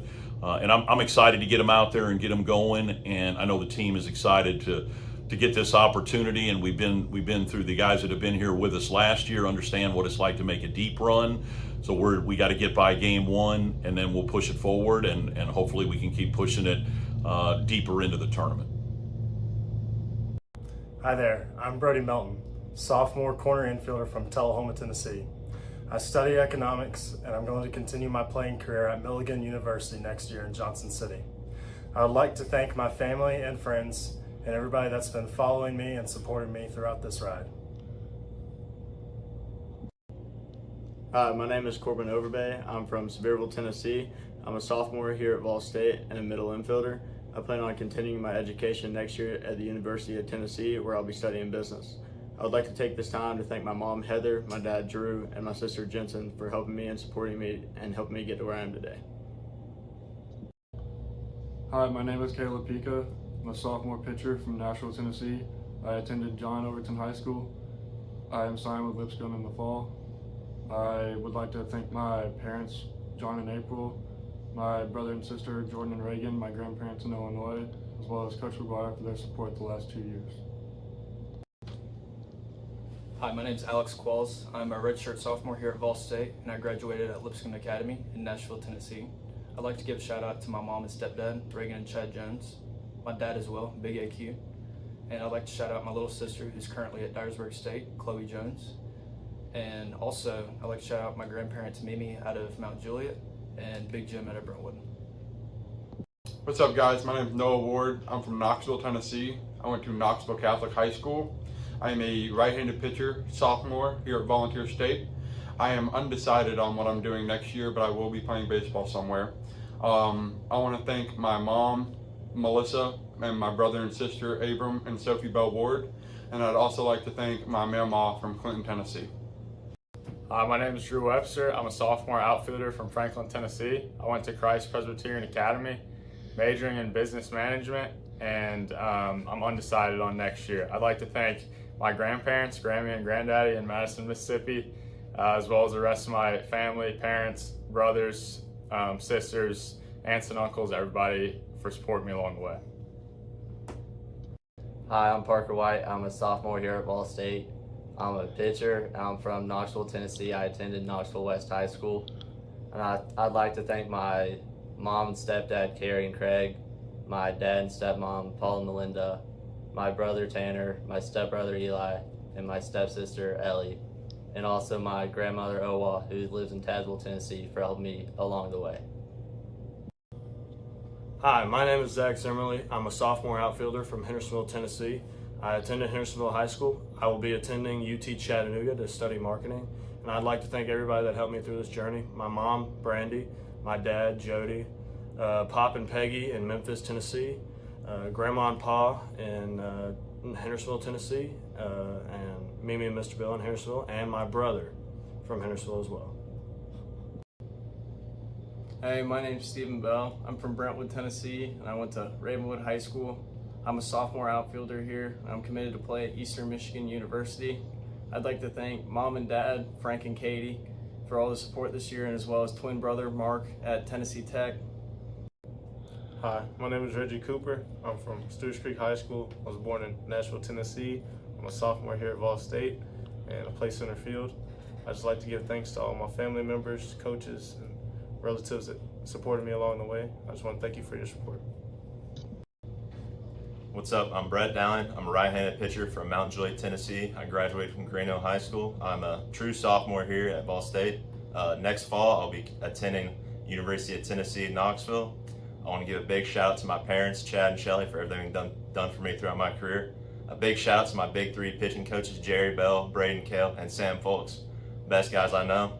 And then lastly, I'm going to give a shout out to all my grandparents, Nana and Papa from Central City, Kentucky, Grandma from Portland, Tennessee, Grandma Sylvia and Poppy from Madison, Alabama, and Granddaddy from Bowling Green, Kentucky. My name is Christian Dunn. I'm a sophomore catcher, and I attended Carterville High School. And I'd like to shout out for my parents, Cordell and Baisha Dunn, and shout out to my siblings, Shannon, Shalina, Nia, CJ, Colin, and Bailey. And also like to shout out to my grandparents for the support. My grandma, Sally, and granddad in Greenville, Mississippi, and then my grandma in Tunica, Mississippi. Hi, I'm Noah Eatman. I'm from Paris, Florida. I went to Paris Community High School. I am a right-hand pitcher here at Vol State. I'm a sophomore. I will be attending Kaiser University in West Palm Beach, Florida, to continue my athletic and academic career. And I want to thank my parents and grandparents, Dave and Monique Geetman, and my grandparents, Gigi and Parrish, and Papa in Inglewood. What's going on? My name is Caden Johnson. I'm from Huntsville, Alabama. I'm a left-handed pitcher here at Vol State. I'm a redshirt sophomore. I want to say thank you to my parents, Joe and Shayna, back home in Huntsville. I also want to say what's up to Miles, little man, my brother. And I also want to make a shout out to my Nana in Panama City, my Big J in Lacey Springs, and my Mimi in Gaston, Alabama. And I also want to make a small shout out to my Nanny and Pop back home in Huntsville. Hi, my name is Ken Lewis. I'm from Hendersonville, Tennessee, graduated from Beach High School. I am a redshirt sophomore, a utility player here at Vol State. I would like to thank my parents, Ryan Lewis and Daphne Lewis. I also like to thank my sisters, Mason Lewis and Jace K. Lewis. And I'd also like to thank my grandparents, my papa and my granny, and my grandfather. Hi, I'm Landon Luderman. I'm a sophomore here at Vol State. I'm going to be getting my associate's degree. I'm a third baseman. I'd like to thank my mom, Shannon, my dad, Daniel, my brother, Hudson, my sister, Easton, and then my Grammy in Arizona, as well as Nana in California. This is Tim Reese, Volunteer State broadcaster. I'm here with head coach Jim McGuire. Coach, what's your summary of the 2024 baseball season? Well, tough word to start with, but inconsistent has probably been my in my mind the whole time. We've had a lot of ups and downs. We've had some ups lately and played better, the last third of the season. I think we've kind of come together. Started out kind of rough, and the one thing I think that's really gotten us is we had a lot of rainouts early. We weren't able to play a lot, so I don't think consistently we were able to get the at-bats that we needed or the innings we needed on the mound. And I think it took us a while. We had that middle stretch of the conference season where we had 3 really bad weekends in a row, but then we started to rebound a little bit, started to swing the bat a little better. Didn't hit for anywhere near the power that I thought we would. Caden Johnson and Caleb Pika have been two really good starters for us, have kept us in just about every game, even though they've been a little inconsistent in their mind, but they gave us a chance every time out, and I feel like we wasted some of those starts because we consistently couldn't do enough with the bat. But a few guys have come on as of late. Connor Paul, when he got a chance to get in the lineup every day, has really taken off for us. Stephen Bell, who just committed to Eastern Michigan, our right fielder, we moved him to the leadoff spot, and he's really made a jump here lately. So there's been some positives through it. I just wish we'd have been a little bit more consistent, especially kind of heading into the tournament with the peaks and valleys that we've had. I mean, overall, I mean, I would say I'm pleased with the season, but not as excited as I was last year with some of the things that we did. So we got to continue to build. And I told the team at the end of the day today that we've got a chance to turn the corner, make some noise in the tournament that'll allow us to carry some things into next year. And I think that's what we have to focus on now. We didn't finish anywhere where we needed to or wanted to, but now we got a chance to do something about it in the tournament. Coach McGuire, how do you feel about the tournament starting tomorrow? Well, I do feel like we're in a pretty good spot. I think Caleb Peak is well rested, and we'll get him on the mound right away. And we have everybody else ready, so we've got to go all in on this first game. We have started to swing the bat better, and I'm hoping that can carry into tomorrow. The lefty that Motlow will throw, we struggled with. So we're going to have to make some adjustments to be able to get to him. But I do feel like we're in a good spot, moving forward. I know the up and downs that we talked about before, but the consistency with the bat is what's going to be able to take us forward. The whole goal is obviously you have to win this first game. My goal is to win the first game and not have to use Caden Johnson, where we can use Caden Johnson in the second game. But if we have to use him, we'll use him. And then once you get past the first game, you get into double elimination, then anything can happen.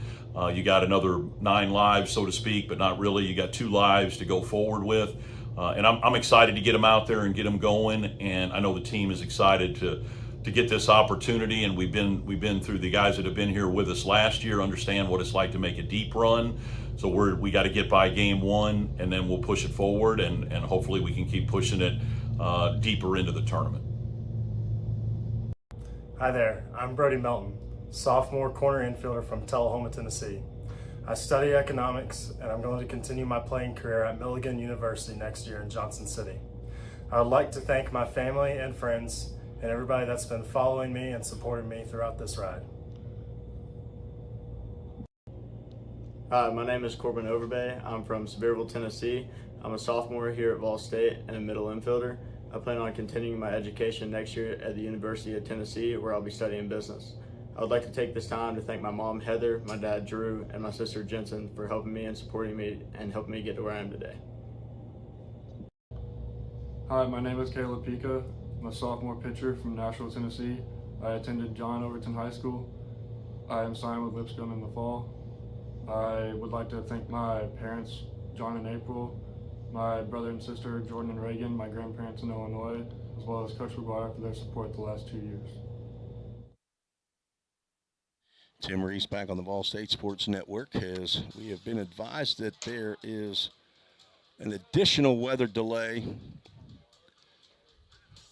that will conclude at 5:55. I will add that on to our announcement.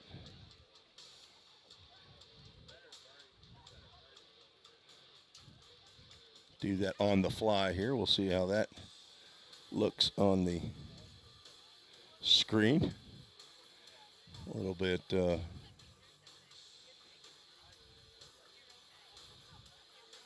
rinky-dink here, but that will serve the purpose if you are listening on the Vol State Sports Network and you have not found the actual video feed. There is a live stream feed. I'll try to put that information up on this site as well. There's a live stream at TennesseeSportsNet.com or you can go to, I think, YouTube and Google or search for TennesseeSportsNet.com and find the stream for the Motlow State versus Vol State ball game here, play-in game number 1. So you got to hear Coach McGuire on there. As I threw all of the videos on there, so sorry, folks. It's only me, so I'm trying to learn on the fly here as we go through this. But I'm going to take another break. We have until now 25 more minutes. So we will just keep it on this page here, but I'm going to mute and take a little bit of a break. Appreciate Rustin and Gail Webster, as well as Dr. Jill Sanders, who came by to say hello here at the broadcast booth just next to the third base dugout by Motlow State. While I had the time, I got to visit with the Websters and Dr. Sanders for a bit. Appreciate their kind comments and their support these past 2 years of this last year, and thank you, all of you that have been listening and watching this broadcast and supporting me, especially, and with your emails, kind comments over the years, including Mimi, who's got the back line into the broadcast center. She's got my cell phone number. I always appreciate her. She's provided some scripture today. Let's get to a couple of her scriptures here before we take a break. She's got 1 Peter 2:5. You also, as lively stones, are built up a spiritual house, a holy priesthood, to offer up spiritual sacrifices acceptable to God by Jesus Christ.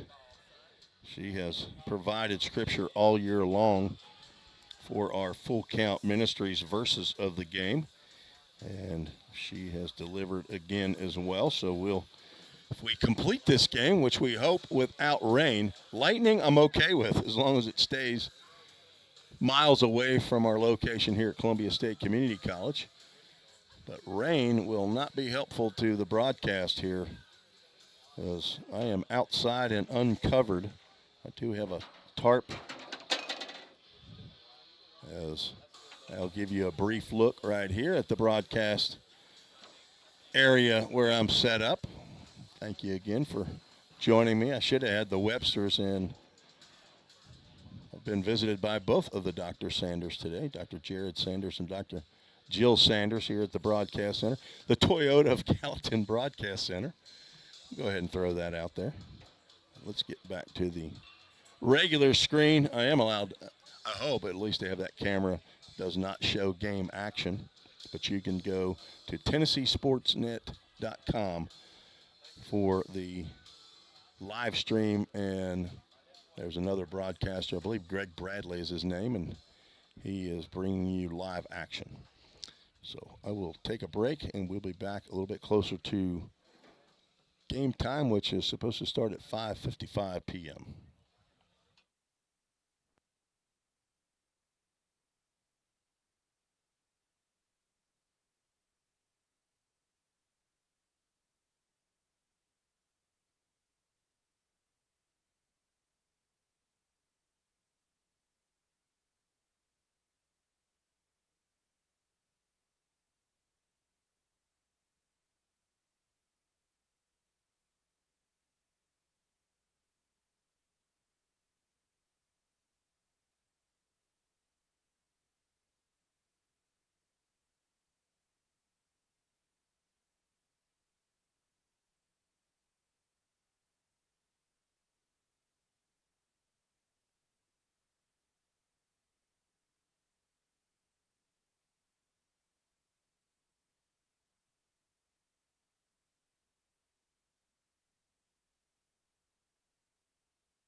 Tim Reese back on the audio-only broadcast on the Vol State Sports Network. Thanks for hanging with me here. For those of you that are still here, again, if you want to see the actual live stream with video, you can go to TennesseeSportsNet.com. They'll send you to a YouTube channel, and you can watch it live. We are hopefully just finishing up our weather delay as the two head coaches are meeting with our administrator, Bobby Hudson, who's the athletic director of Vol State in a capacity in a TCCAA, is handling this game at least for umpires and maybe with regard to the weather. So the line-to-line folks that are handling the groundskeeping for the tournament are a few of them standing out at the mound. Hudson Miles, the second baseman for Columbia State, is also out on the mound. He's providing some intelligence as well with some of the line-to-line folks. I believe that's Bill Marbit, one of the owners of Game Time Sports Fields and Line to Line, and is a sponsor and supporter of Vol State baseball. He also supports other junior college baseball teams, and they are out here handling the TCCAA tournament as they did last year at Vol State. So hopefully we will be back in action as both teams now are back out on the field getting loose now for the third time. Once before we thought we were going to get the game started off at 4 o'clock, and then a second time as the first 30-minute lightning delay delayed the game till 4:39 p.m. is when the game actually started. And then at 5:01, another lightning delay was announced. And then in the middle of that one, 30 more minutes was announced. The last time we heard was for 5:55, which is, that time has now passed. And all three of the umpires are back out on the field. Justin McKinney, the athletic trainer for Vol State, is also an administrator for this particular game. And he has answered my text, and I asked him, what's the word? Al Roker. He's our meteorologist for at least this game. I'm not sure if he's handling day one, the play-in game. I see him standing now just down past the first base dugout where the Pioneers are located. So I'll give you a quick recap. It won't take long. We've not had too many hitters. 12 have come to the plate, as a matter of fact, 8 of them for the Pioneers. In the top of the first inning, Stephen Bell grounded out to the first baseman. Logan Molnar struck out looking. Cannon Lewis had a ground ball to get into left field, just to the left of the third baseman, Tucker Allen, for a 2-out base hit, but Connor Paul grounded out to short to end the inning. And in the bottom of the first, Irvin Hernandez reached on an error by the shortstop and stole second, but Luke Johnson popped out to the second baseman. C.J. Robertson grounded out to the first baseman, Connor Paul, and on the play, Irvin Hernandez moved to third. Then Caleb Gupton grounded out to short to end the bottom of the first. Top of the second inning, saw the Pioneers get another hit. This is of the infield variety after Gage Hoover grounded out to shortstop. Drew Plummer had an infield single into the hole on the left side, just past Tucker Allen. Luke Johnson, the shortstop, was able to knock it down, but stayed in the infield. Then Landon Luderman flew out to center field, and Lex Falsoni popped out to the first baseman. And just before the Pioneers started to go out to the field, they must have been notified, hey, we might be under another lightning delay. Head coach Dan McShay for Motlow State was wondering what was going on. He was raising his arms up and saying, hey, why is Vol State not taking the field? And then shortly thereafter learned that a second lightning delay was being pondered and ultimately did come into play. So at 5:01, a lightning delay was announced, and as I said, another lightning delay was added to it, so that at 5:55 the players were allowed back out on the field. Both pitchers are back loosening up. Caden Alvey is out in left field, not on a mound. He's just pitching on flat ground. Caleb Pica is down in the Pioneer bullpen, and throwing to Lex Falsoni, his starting catcher. A couple stops and starts here as we are in game number 1 of the TCCAA conference tournament. Game 2 will feature the Jackson State Green Jays and the Roane State Raiders. Roane State is the number 7 seed, Jackson State the number 10 seed. And the winners of game 1 here between the Pioneers and Motlow State will move on to play in the 2-and-out tournament that begins tomorrow, as will the winner of the Roane State Jackson State. The losers will have their season come to an end. So play and get in, lose and go home is the motto here for the 2 play-in games. Tomorrow, Cleveland State will take on Southwest Tennessee at 10 a.m., followed by if it's Vol State. Actually, it depends on if Roane State or Jackson State wins game 2 as to who will take on Walter State tomorrow at 1 o'clock. If Roane State wins that game, then the winner of this game will play against Walter State tomorrow at 1 p.m. The 4:30 game is set. That's Chattanooga State taking on Dyersburg State. That's at 4:30. And then Columbia State, the home team, will be the final game of the night at 7:30, or depending on weather, as there is some weather due in this week. So not sure how much outside broadcasting I'm going to get a chance to do. I might have to come up with a different option in terms of getting a tent here to cover all my electronic equipment. There did show a cell going to come through here. Actually, I think it said it's going to come through at 6 o'clock. And there was a 60 and 70% chance of rain.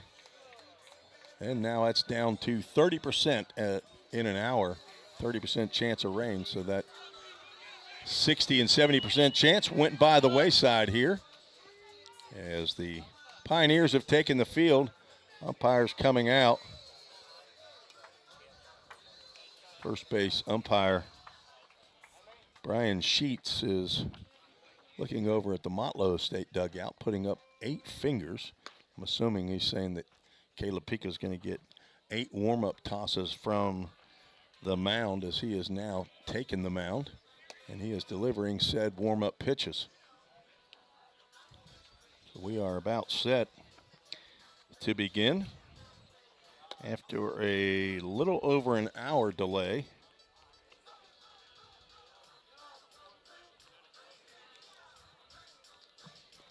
Game time temperature was 77 degrees. It's cooled off just a hair. It's 75 now.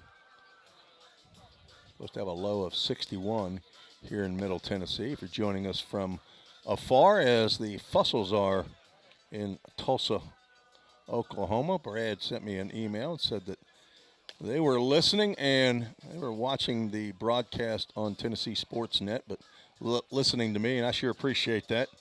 I've done that on several broadcasts in my day. For some reason, just enjoyed the radio announcers better than the TV announcers, but listened to thousands of broadcasts in my day, all manner of sports. I would not be classified as just a baseball fan. I am a all-around sports fan. We are set for action as Tucker Allen, Drew Potts, and Grant Godwin scheduled here in the bottom of the second inning. Kayla Pika winds and delivers. First pitch is outside for ball one. We are underway at 6:04.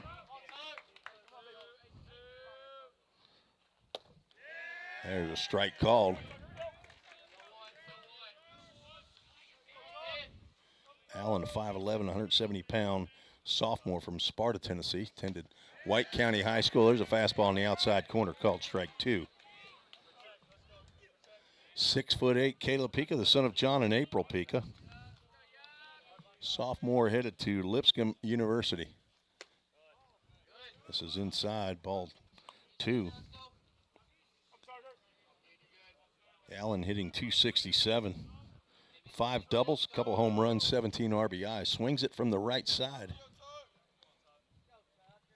2-2 pitch is in the dirt. Well, but another full count. Ministries full count as that took a bite out of Lex Falsoni behind the plate.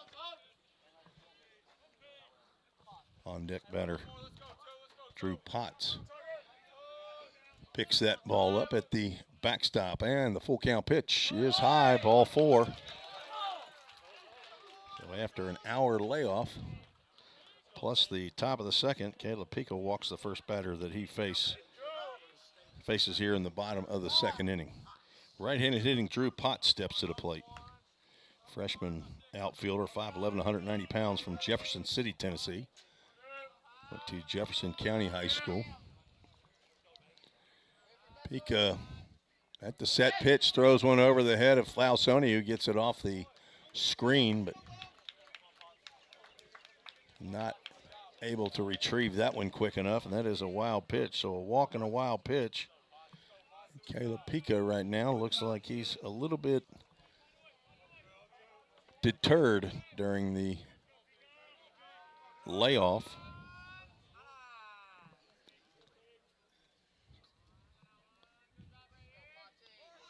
And a bunt as Potts squared around, fouls that one straight back. That pitch was above his shoulders. Potts trying to move the runner to third. He comes in hitting .256. He's got a couple sacrifice bunts on the year. That not the pitch you want to bunt right there. That's a pop-up waiting to happen. 1-1, and he squares again, pops it up. Lex Falsoni out in front of the plate, almost run over by Kayla Pika. Falsoni at about 5'10", saw 6'8". Kayla Pika about 190, 195, so a slender young man, but the failed bunt pop out to Falsoni for the first out.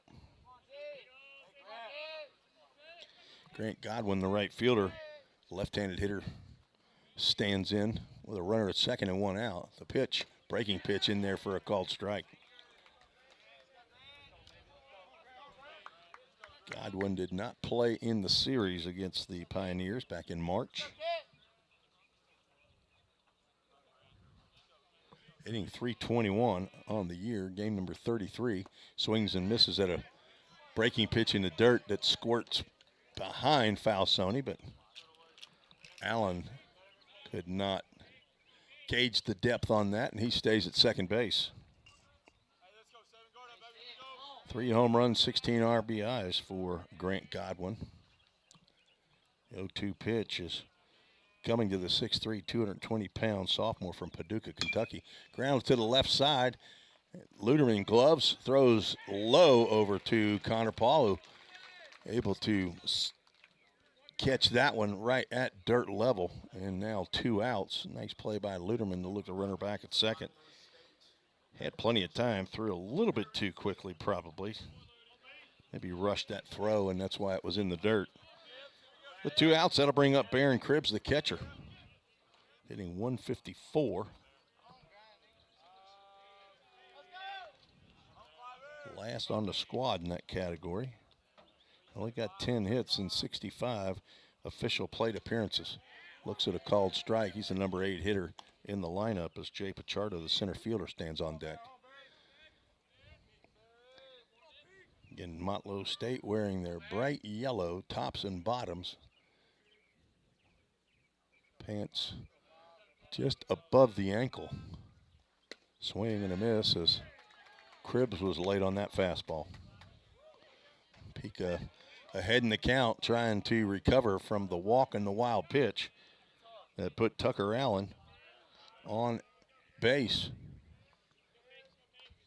Won't be long here before the lights need to be turned on. It's clouds all over. High fastball.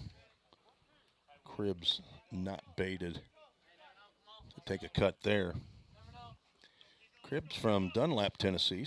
Went to Sequatchie County High School. He's a 5'9", 175-pound freshman. And the pitch, breaking pitch on the outside corner, and down goes Cribbs as Pika gets his first strikeout of the ball game and retires the Bucks. So each team has sent 8 batters to the plate in 2 innings, and nothing to show for it. No runs, no hits, no errors. 1 runner left on base. Each team has left 2 on base. Pioneers have 2 hits. Motlow State yet to get a hit. Their runners have reached on an error and on a walk. Thanks for sticking with me here on the first audio-only broadcast on the Ball State Sports Network. We'll be right back after this short break. We're all working in the cloud. But what really is the cloud? If you start pulling back the clouds themselves, you find out it's an infrastructure. Computer science is really computer engineering. Right now, Middle Tennessee is quickly becoming a growing tech hub with several IT companies that are looking for skilled workers. If you're pursuing the CIT program at Ball State, you're preparing yourself to fill those positions. Have you ever wondered what happens when you click Buy It Now? A whole series of transactions take place, from the manufacturer to your front door. That is logistics and supply chain management. At Vol State, we offer end-to-end supply chain courses. Going into the future, our students need to understand these processes. A lot of business is dependent upon getting a product on time. Students here at Vol State are able to leave here with that knowledge. Because the supply chain is counting on me.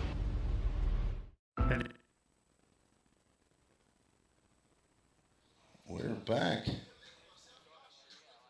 They were running a camera just to show me here at the broadcast center, the Toyota Gallatin Broadcast Center, but also in anticipation of having a couple stars of the game, a couple Toyota Gallatin players of the game. We'll sit them down right here and hopefully have a chance to talk with star pitcher and a star hitter after a Pioneer win. Until then, we're going to go audio only as we move to the top of the 3rd inning. 9-1-2 due up for the Pioneers. Reggie Cooper, Stephen Bell, Logan Molnar. First pitch to Cooper, drilled out to center field. Back goes Pichardo, and he gets under it and makes the catch just before the warning track as Reggie Cooper put a charge in the first pitch he saw from Caden Alvey. A line out to center field for out number 1. Back to the top of the lineup.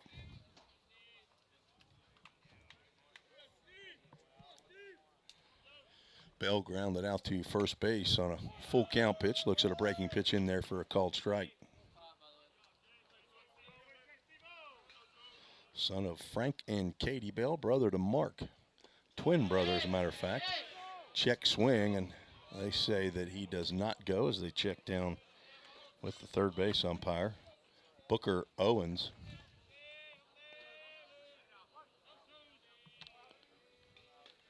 Alvey looks in for the sign and delivers high. If you're just joining us, the 3-man umpiring crew consists of umpires from each of the 3 regions of the state. Swing and a miss on a ball in the dirt. That gets by Cribbs, and it's going to be straight 2. Cribbs still down on one knee. It's somebody wearing the number 20 that does not appear to be Connor Fugate. It says he's a 6'3", 190-pound freshman pitcher. young man is not 6'3", so I don't know who in the yellow uniform wears the number 20. 2 balls, 2 strikes, 1 out here in the top of the third inning. Breaking pitch popped up. That'll get out of play. Just off to my right. Count remains 2 balls and 2 strikes. Do want to thank our sponsors, MGM Industries, Right Rug Flooring, Dudak Communications, and Coca-Cola for their help with refurbishing our press box back at Pioneer Field. Alvey shakes off Cribbs on 1 pitch and now delivers fastball. Another MGM Industries foul ball off to the left side. Left-handed hitters, they foul balls for the most part off to the third base side, and vice versa with a right-handed batter. 2-2 pitch as Alvey delivers. That is a strike 3 called at the letters, apparently on the outside corner, and down goes Bell. He's now 0 for 2. The 2 strikeouts that Alvey has recorded have both been the backward kind. As Logan Molnar steps to the plate, he was the first victim of the backward K. Chattanooga State players have shown up here and for some reason having trouble holding on to their bats. They are sitting, they don't even play today, but they've all sitting in their seats with their bats. I'm not sure if they came to get them tested and get the stickers put on there or not, but Molnar looks at the first pitch he sees from Alvey off speed, and it's in there for a strike. Fastball misses away. Molnar, the son of Joe and Barbara Molnar, brother to Sam.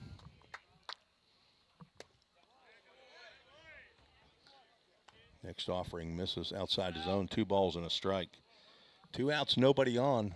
We're at Dave Hall Field in Columbia State Community College. Head coach Jim McGuire down at third base and Shane Kemp at first. Molnar has to turn away from that inside fastball. Cal moves 3 balls and a strike. Molnar is tied for the team lead in plunkings. He's got 9. He and Brady Nepper fouled that one off his foot down the third baseline, and we'll have another full count, Ministries full count.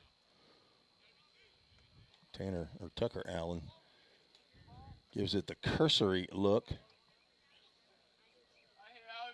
Throws it back to Caden Alvey, and umpire Larry Barnett says, do you want a new ball? And Alvey says, no, this one's cut just right.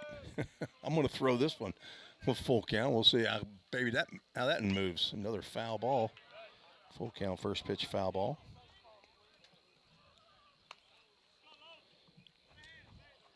Motlow State won this matchup a year ago, 9-1.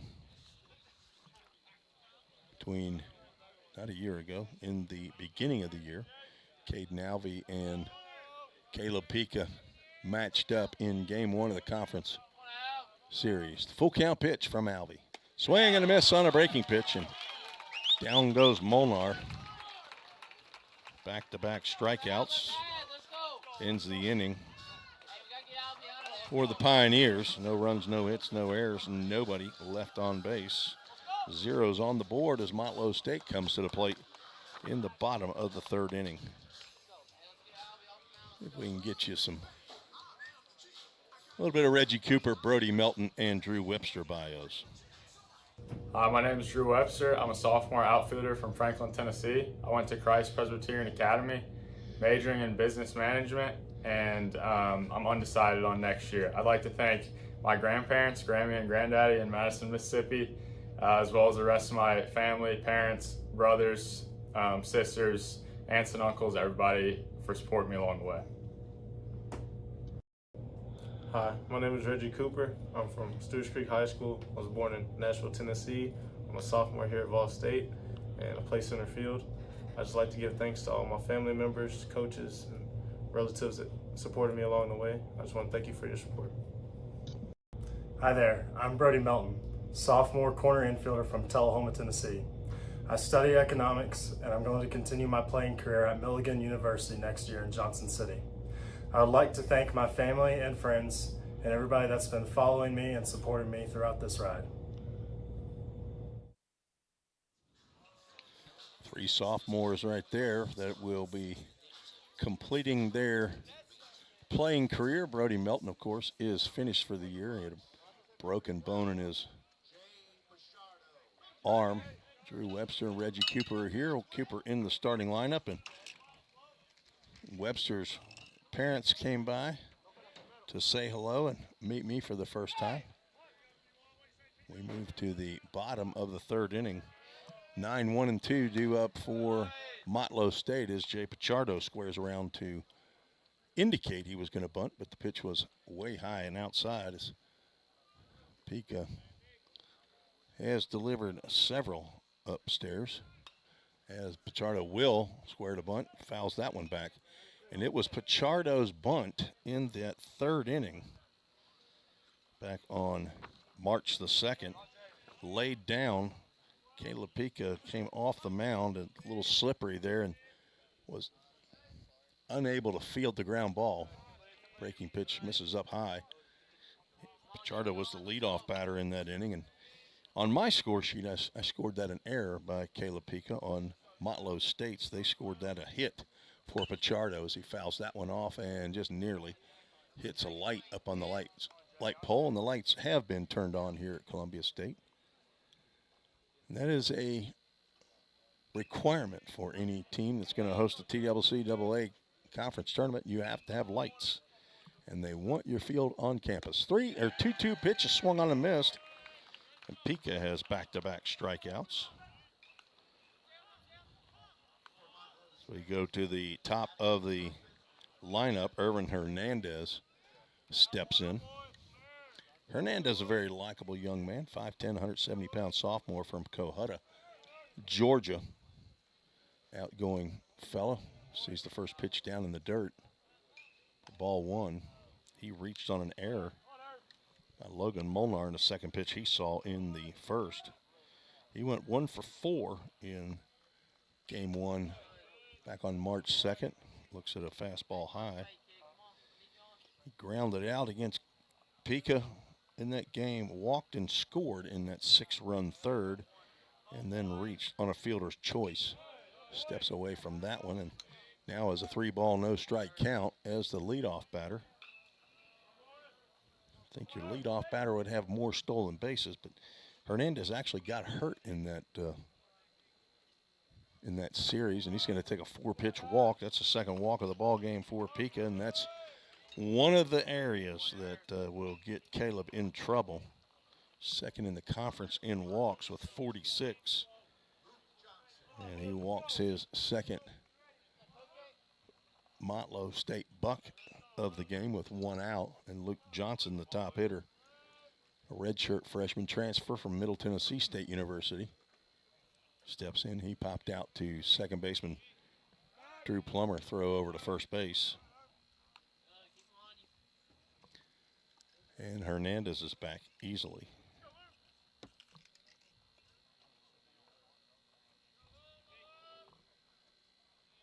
Hernandez with a huge lead. Throw over again moves him back. Pika has picked off a few this year. Sometimes it's shown as a caught stealing because when these runners are picked off, they just start heading to second. And when that pitch right there is high and outside, so that's 5 straight outside the zone from Caleb Pika. But if the runner starts heading to second base, the throw from the pitcher to the first baseman and the first baseman to the shortstop, it's counted as a caught stealing. Breaking pitch gets in there for a called strike. Sam Folks, first-year pitching coach, calling the pitches using a walkie-talkie that gets delivered to Lex Falsoni behind home plate, and then he puts down the fingers for the pitch. There's a throw over. And on none of these attempted pickoffs does Connor Paul, the first baseman, slap the tag down on Irvin Hernandez.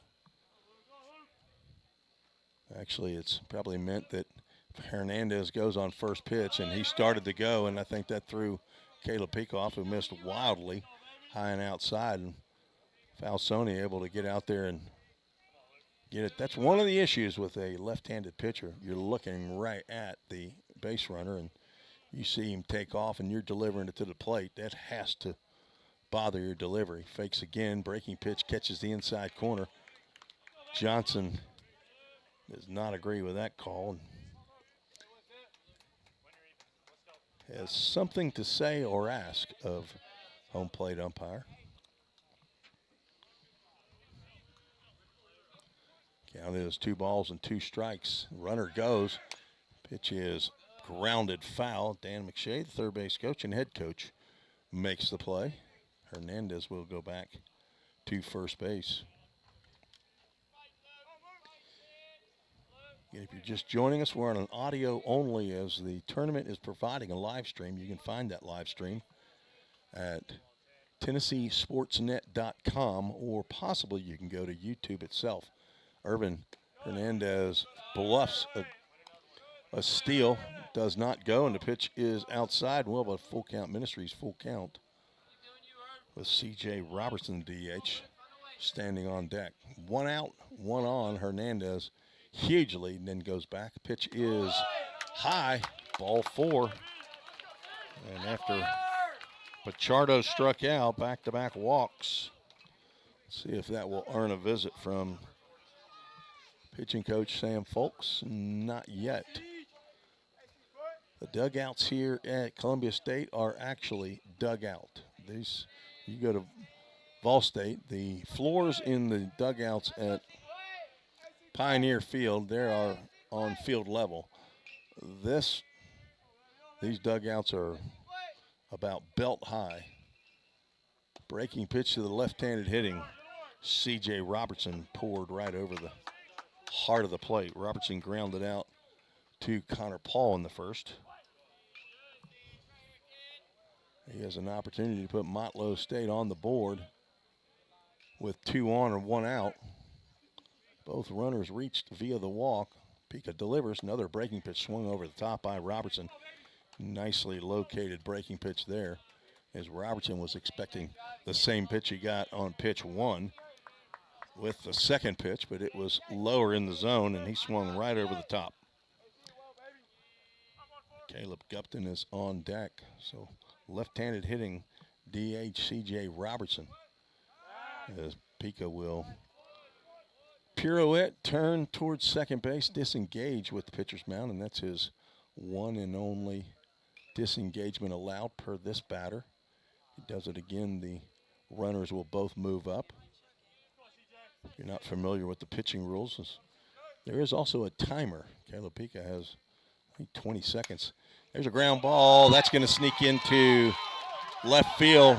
Hoover up with the ball. The throw is 1 hop to Landon Luderman, and there's an RBI single for C.J. Robertson.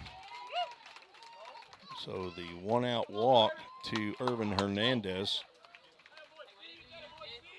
allows Motlow State to get on the board as they collect their first hit of the ball game.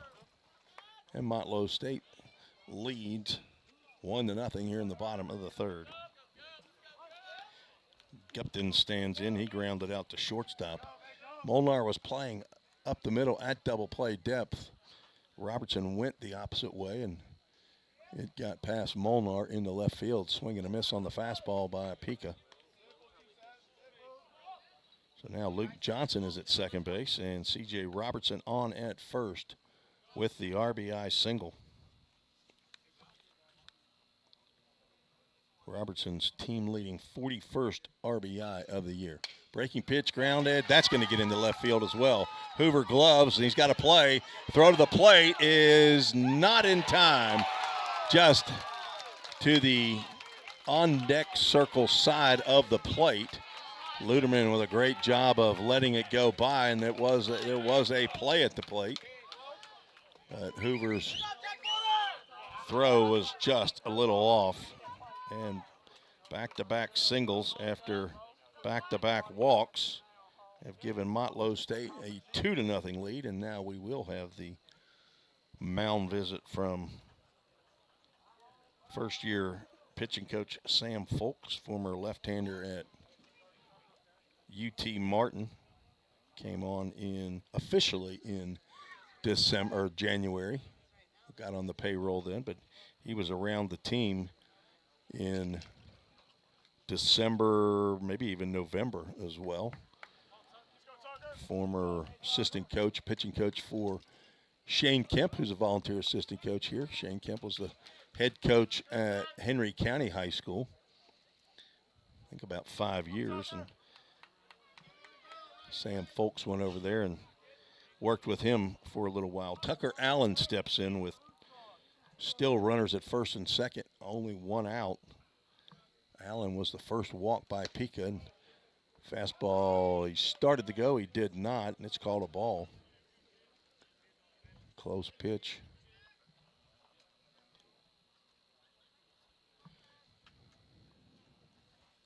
Allen went to White County High School, where niece and nephew of mine went to school. Nephew graduating next Friday. Breaking pitch misses as well. 2 balls, no strikes as Caleb Pika getting in some trouble here with missing the strike zone.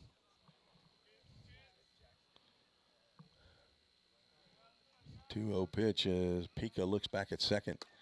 And Allen started to go, but pitch is high and outside. You recall this is the inning after the 1+ hour delay.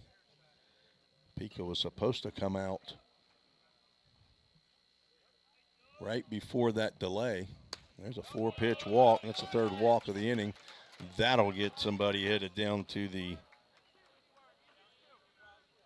Pioneer bullpen. That's 4 walks, 3 in the inning. Now Drew Potts steps to the plate. Caleb Pika is just a doodad double play away from getting out of the inning, though. Potts tried to bunt in his last at-bat, popped out to Lex Falsoni at the plate. Looks at a breaking pitch in on the inside corner for a called strike.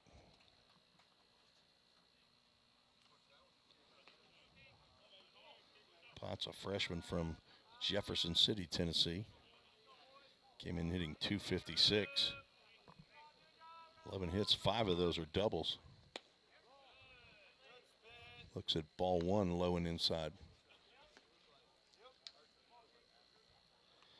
Jay Pichardo started the inning off with a strikeout, and then Irvin Hernandez with a 4-pitch walk. Luke Johnson with a full count walk, I believe. And C.J. Robertson and Caleb Gupton delivered base hits in the left field to score the 2 runs. That's a strike called on the fastball. And Potts now down in the count, 1-2. With Grant Godwin, the left-handed hitter, standing on deck, right in front of this broadcaster. 1-2 pitch is high and away.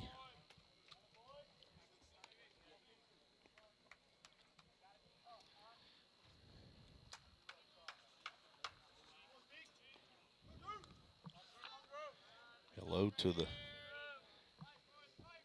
Caleb Pika's grandparents up in Fairbury, Illinois, and Pasodum, Illinois. That just missed, maybe outside. I think it caught the knees, but we'll have another full count, Ministries, full count.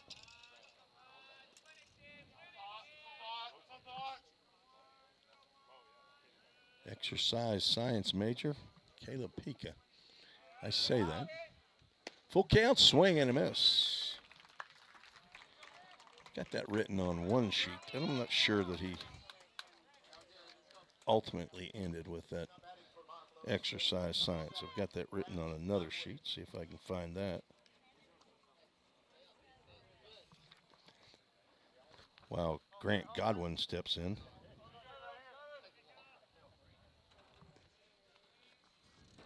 Godwin grounded out to third base. First pitch he sees is just inside.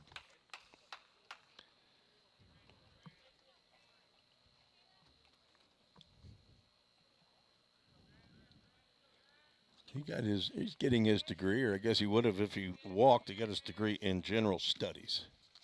Swing and a miss on a breaking pitch.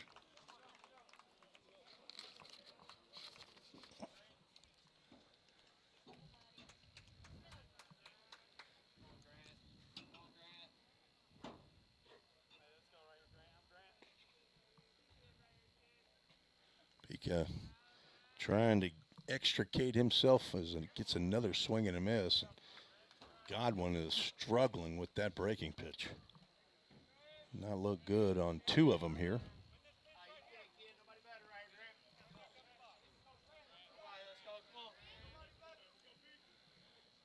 Count now 1 ball, 2 strikes. The bases are loaded. 2 runs already in on 2 hits. Another breaking pitch is it is in the dirt. Lex Falsoni will just step on the plate for strike 3, and back-to-back strikeouts for Caleb Pika. Struck out the inning, but had issues in the middle of those 3 strikeouts. Couple walks, actually 3 walks and 2 singles. They scored 2 earned runs on 2 hits, no errors, 3 runners left on base.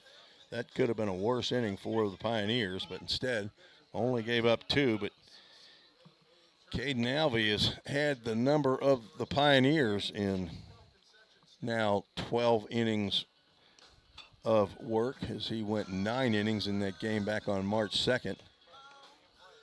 So it's going to take a bit for the Pioneers to crack through. They've only collected 4 hits against him in those 12 innings, 3 of them of the infield variety. Pioneers will send Cannon Lewis, Connor Paul, and Gage Hoover to the plate to face the left-hander who's heading to Mercer University. Just joining us, we started contest at 4:39 p.m., played an inning and a half, then had a lightning delay, and we actually had the lightning delayed before we even started the game. Game time was originally scheduled for 4 p.m., but lightning delayed us until 4:39. Then another lightning delay began at 5:01 and lasted till just a little over an hour when we resumed play. And Caleb Pika just went about 30-plus minutes on the mound as Cannon Lewis looks at a called strike. We begin the 4th. Lewis delivered a ground ball into left field just past Tucker Allen, the third baseman. Ball 1. Ball and a strike to the Pioneer DH, son of Ryan and Daphne Lewis. Looks at a breaking pitch and let it go by and called a ball. So good eye there by 6', 215-pound redshirt sophomore transfer from Roane State Community College. Fouled that one off the end of, or actually hit it off the end of the bat. I thought he fouled it, but Caden Alvey hops off the mound and able to pick that up. It looked like he was going to stumble and fall down. Underhands over to first base for out number 1. That was a way out ahead of that one. Connor Paul steps in.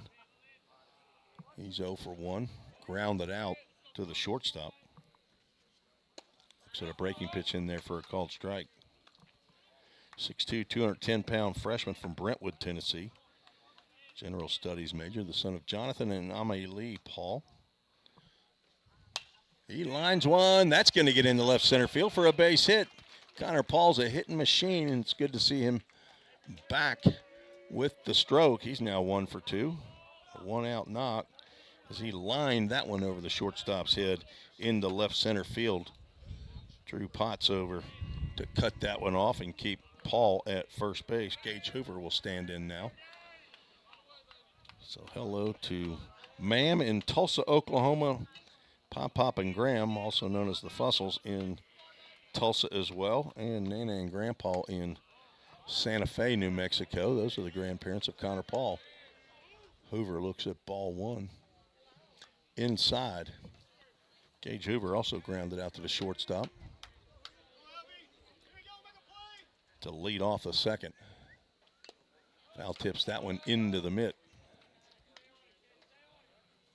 Wind starting to pick up a little bit here at Dave Hall Field.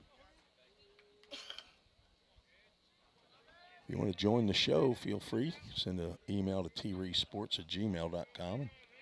We don't have a lot of listeners today, as I'm sure there's a lot of folks watching the live stream may not even know that we ended up having the broadcast today as that breaking pitch gets in the dirt, blocked by Cribbs. Paul stays at first.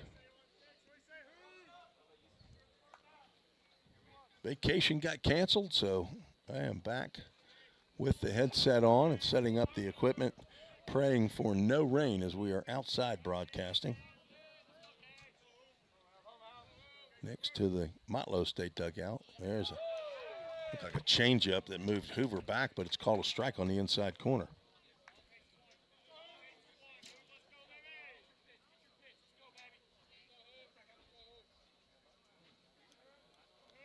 Still lots of clouds around, but there's a ray of sunshine. Hoover fouls that one back.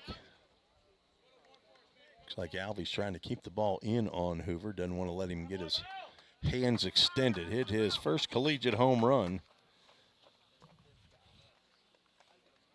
last week. I think that was in the Cleveland State game. Son of Mike and Angie Hoover. And Mike, our sponsor with Accurate Mortgage. Appreciate their support of Ball State. Baseball dribbler down to third base. Allen's only play is over to first. He throws a strike to Caleb Gupton to retire Hoover.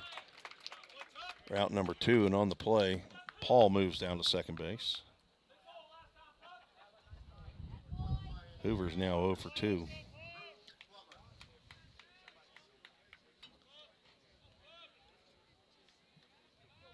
Looking at the weather app showing mild winds, but the U.S. flag out there is starting to pick up out in dead center field.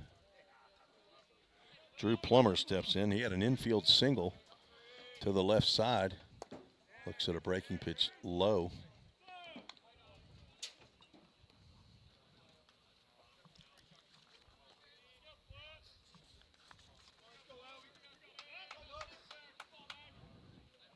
Drew's Poppy came by and said hello during the break. Poppy and Nana out of Franklin, Tennessee. He grounds one down the third base line. Backhanded by Allen. He's gloved and throws in the dirt. Picked out of there by Caleb Gupton to retire Plummer. Nice play on both ends. Tucker Allen with the backhand. And Caleb Gupton with the pick at first base. So put a star by both those numbers, the 5 and the 3 on the 5-3 put out to end the inning. No runs, 1 hit, no errors, and 1 more runner left on base. Pioneers have 3 hits in the 4 innings, but have not been able to push anybody across the plate. We'll take a break. We'll be right back on the Ball State Sports Network. Let's hear from Caleb Pica, Parker White, and Corbin Overbay. Hi, my name is Corbin Overbay. I'm from Sevierville, Tennessee. I'm a sophomore here at Ball State and a middle infielder. I plan on continuing my education next year at the University of Tennessee, where I'll be studying business. I would like to take this time to thank my mom, Heather, my dad, Drew, and my sister, Jensen, for helping me and supporting me and helping me get to where I am today. Hi, I'm Parker White. I'm a sophomore here at Ball State. I'm a pitcher. I'm from Knoxville, Tennessee. I attended Knoxville West High School.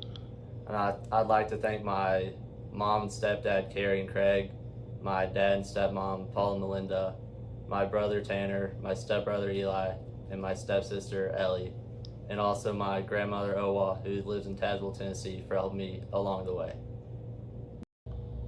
Hi, my name is Caleb Pica. I'm a sophomore pitcher from Nashville, Tennessee. I attended John Overton High School. I am signed with Lipscomb in the fall. I would like to thank my parents, John and April, my brother and sister, Jordan and Reagan, my grandparents in Illinois, as well as Coach McGuire for their support the last 2 years. A couple injured players, sophomores, Corbin Overbay and Parker White, and our starting pitcher who's back out on the mound, Caleb Pica, delivers a fastball outside the zone to Barron Cribbs. Pica back out for the 4th inning. Struck out Cribbs looking. In his first at-bat, fouls that one straight back. Count goes 1 ball, 1 strike. In the bottom of the fourth, Motlow State scored 2 in the third. They sent 8 to the plate. Ground ball too short. Backhanded by Molnar. He's got it, sets his feet, throws a strike over to first base, and he gets cribs by a half a step. He's got a strong arm. There at shortstop. Nice backhand by Logan Molnar to get the first out. Jay Pichardo. We got a request by Dan McShay. He asking the first base umpire, Brian Sheets, to come over. And he would like Sheets to get with home plate umpire Larry Barnett. And that meeting lasted about 1.5 seconds. Sure, he wanted to find out, did he keep his foot on the base, meaning he being Connor Paul, and apparently he did. Either that or Larry Sheets or Brian Sheets did not even check with Larry Barnett. So now 1 out, Jay Pichardo steps in. Looks at ball 1 high and outside. He also struck out his first at-bat. He was the leadoff batter in that 2-run third inning. Looks at a strike just below the letters for a called strike. It was a fastball. Pica's struggled getting that fastball in the zone, been leaving a lot of it high, and there's a breaking pitch, misses in the dirt. Gage Hoover in left, Reggie Cooper in center, Stephen Bell in right. Lena Luderman at third, Logan Molnar at short, Drew Plummer at second, Connor Paul at first. Lex Falsoni, also known as Alexander Falsoni, behind home plate, and he's going to try to give our home plate umpire Larry Barnett a little bit of time. He took that foul ball right off of his hand. He is flexing that. He might have a broken digit. That thumb, he's checking that thumb, and I believe that baby is barking. Count goes 2 balls and 2 strikes to the Motlow State center fielder Jay Pichardo, playing in place of John Hale. Swing and a miss, and down goes Pichardo for the second time. That is strikeout number 5 for Caleb Pica. And now 2 outs. And we're back to the leadoff batter, Irvin Hernandez, for his third plate appearance. He's been on base both times he's come to the plate. Reached on an error in the first and walked and scored in the third. A pesky hitter. Breaking pitch sails by high.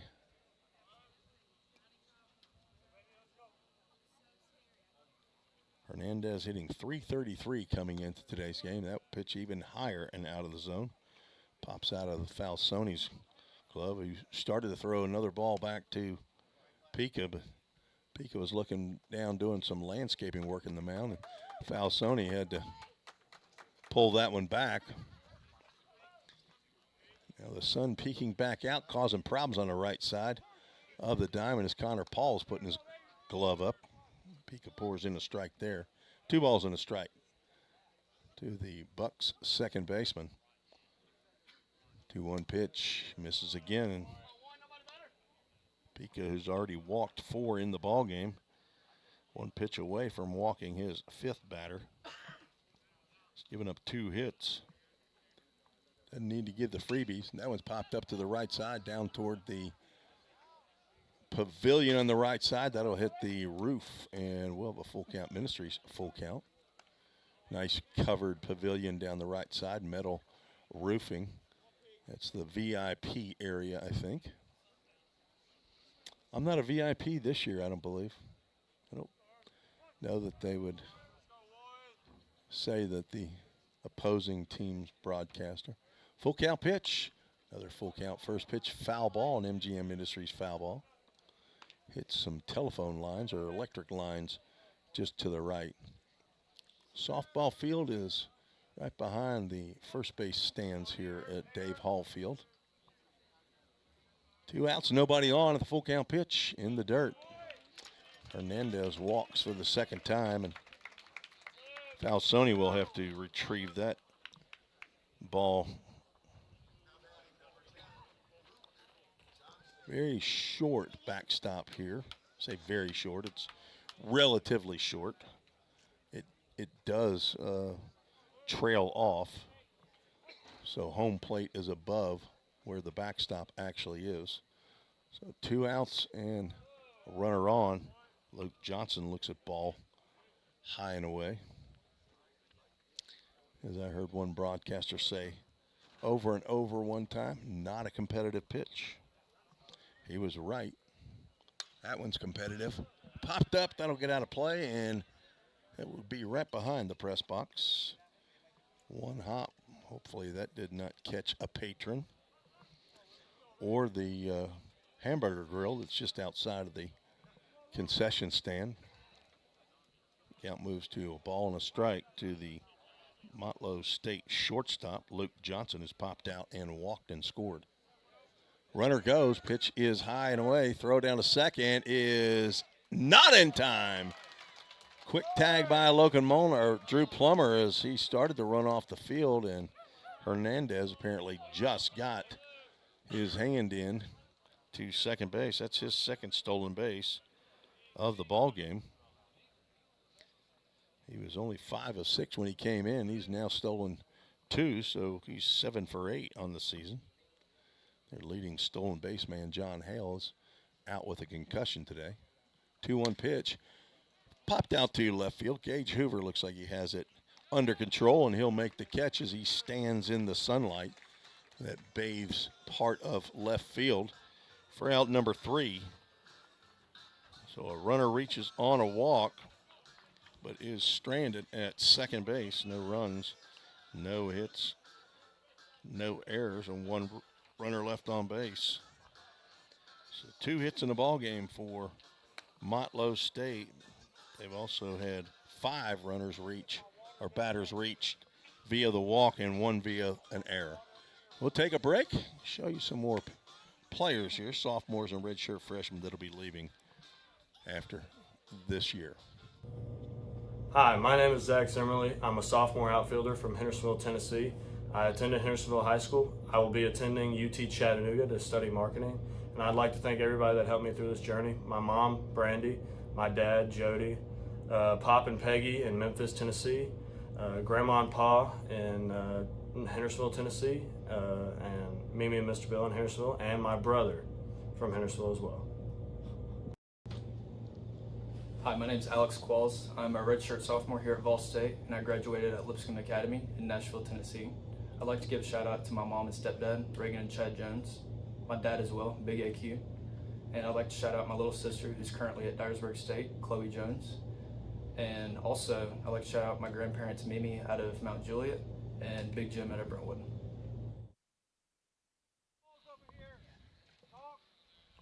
Alex Qualls.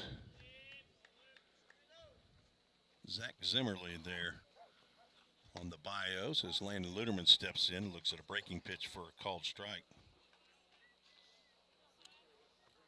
Pioneers come to the plate here in the top of the 5th, looking for their first run of the ball game, first Framework Athletics run of the ball game.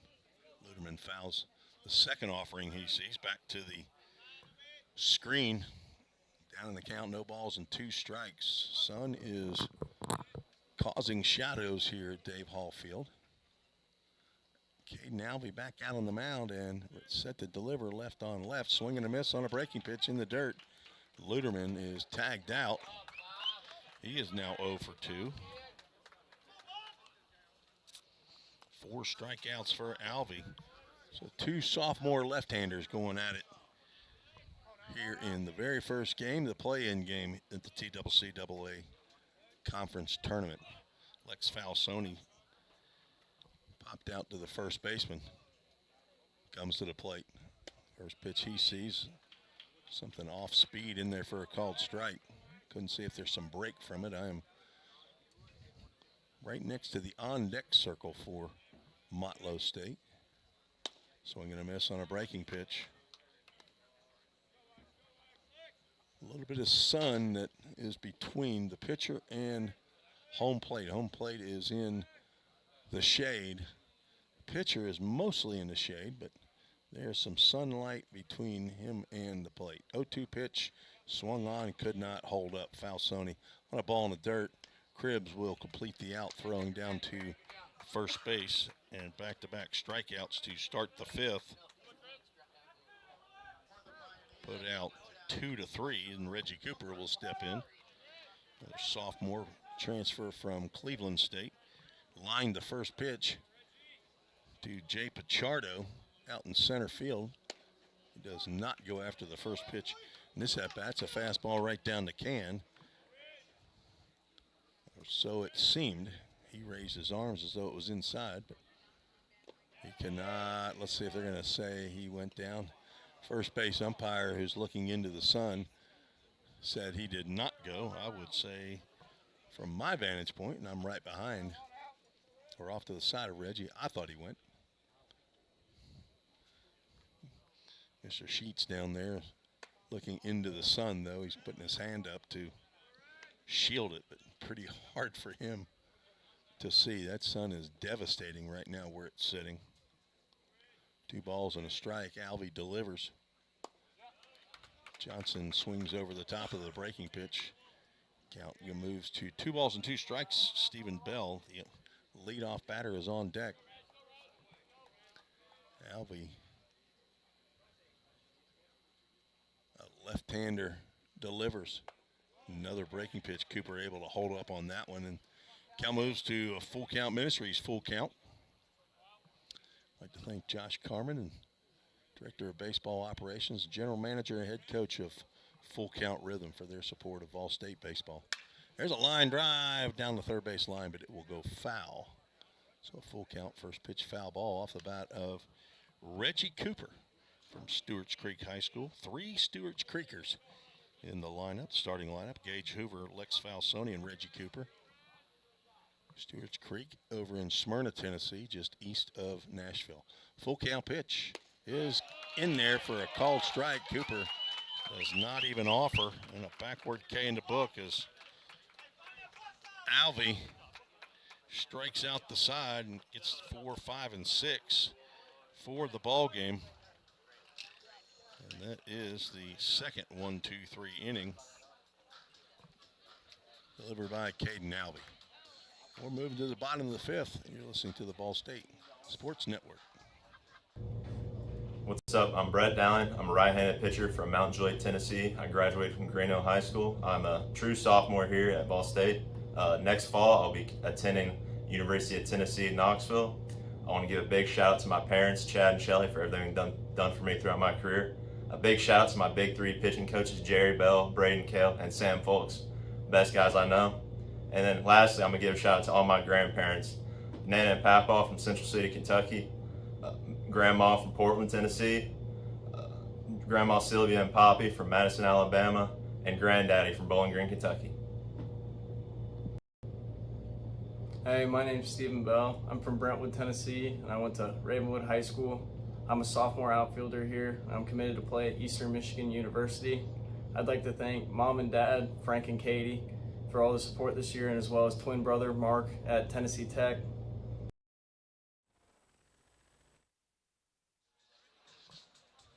Couple sophomores that'll be heading away after this year at the conclusion of their baseball career here.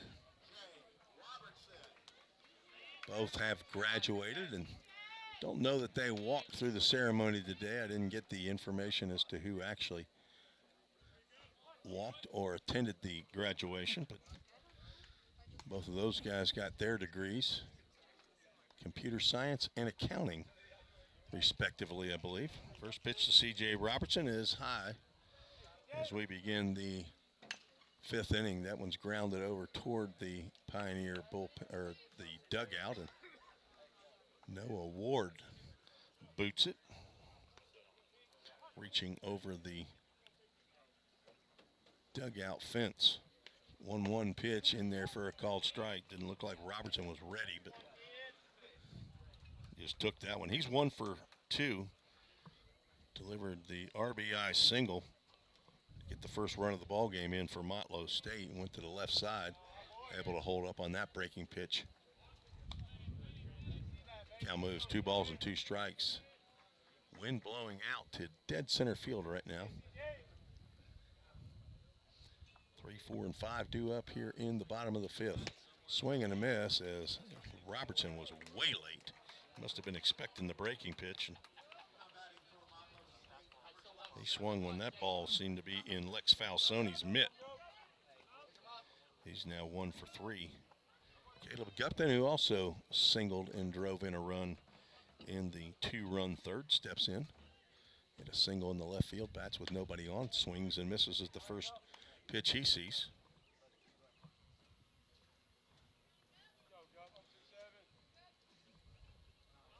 Tucker Allen on deck. Sees that pitch way out of the zone. Some of Caleb Pica's pitches are not even close to the zone. Some have actually even missed Falsoni's mitt. He delivers. Pitch is down. 2 balls and a strike.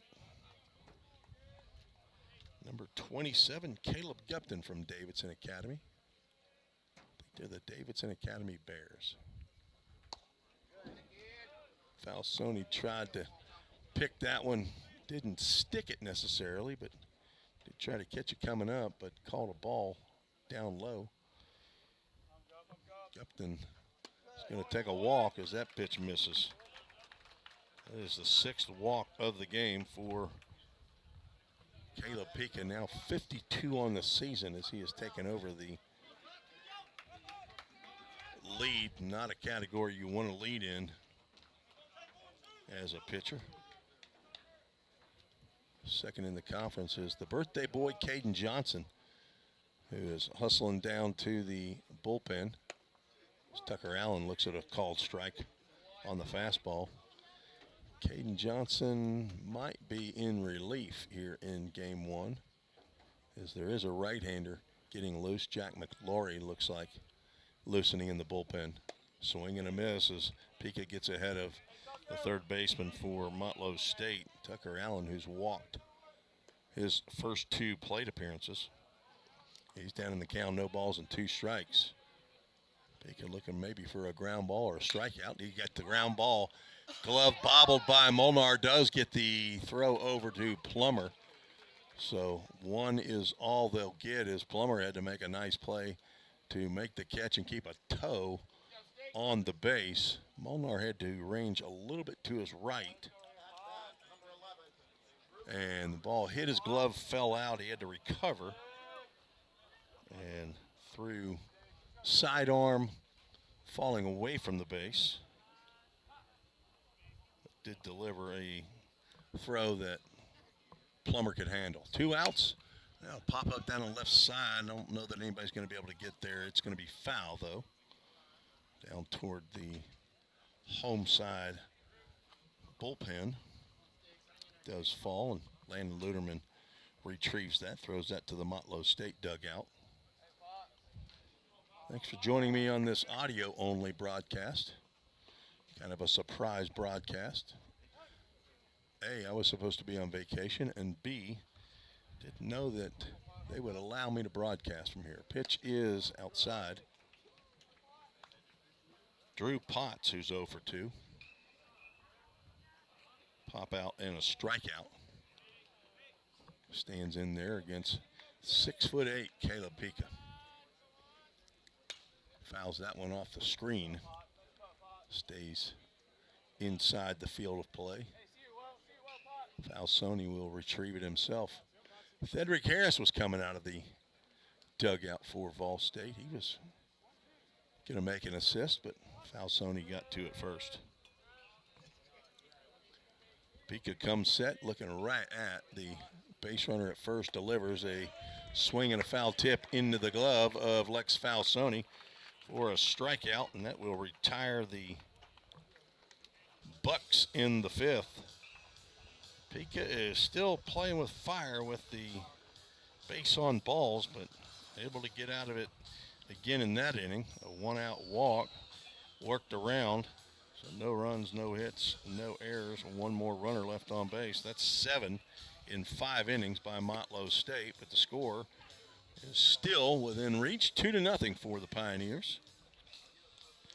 Let's take another break, see if we got a couple more sophomore shout-outs. What's up, guys? My name is Noah Ward. I'm from Knoxville, Tennessee. I went to Knoxville Catholic High School. I am a right-handed pitcher, sophomore here at Volunteer State. I am undecided on what I'm doing next year, but I will be playing baseball somewhere. I want to thank my mom, Melissa, and my brother and sister, Abram and Sophie Bell Ward. And I'd also like to thank my mama from Clinton, Tennessee.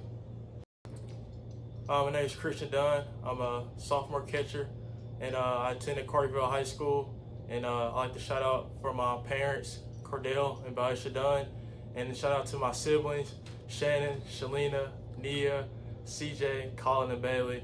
And also like to shout out to my grandparents for the support. My grandma, Sally, and granddad in Greenville, Mississippi, and then my grandma in Tunica, Mississippi. Tim Reese back on the Vol State Sports Network. Stephen Bell, Logan Molnar, and Cannon Lewis due up here in the top of the 6th inning against Caden Alvey, and Bell looks at a called strike. Stephen Bell 0 for 2, grounded out and struck out looking. That holds up on that breaking pitch. Count moves to a ball and a strike.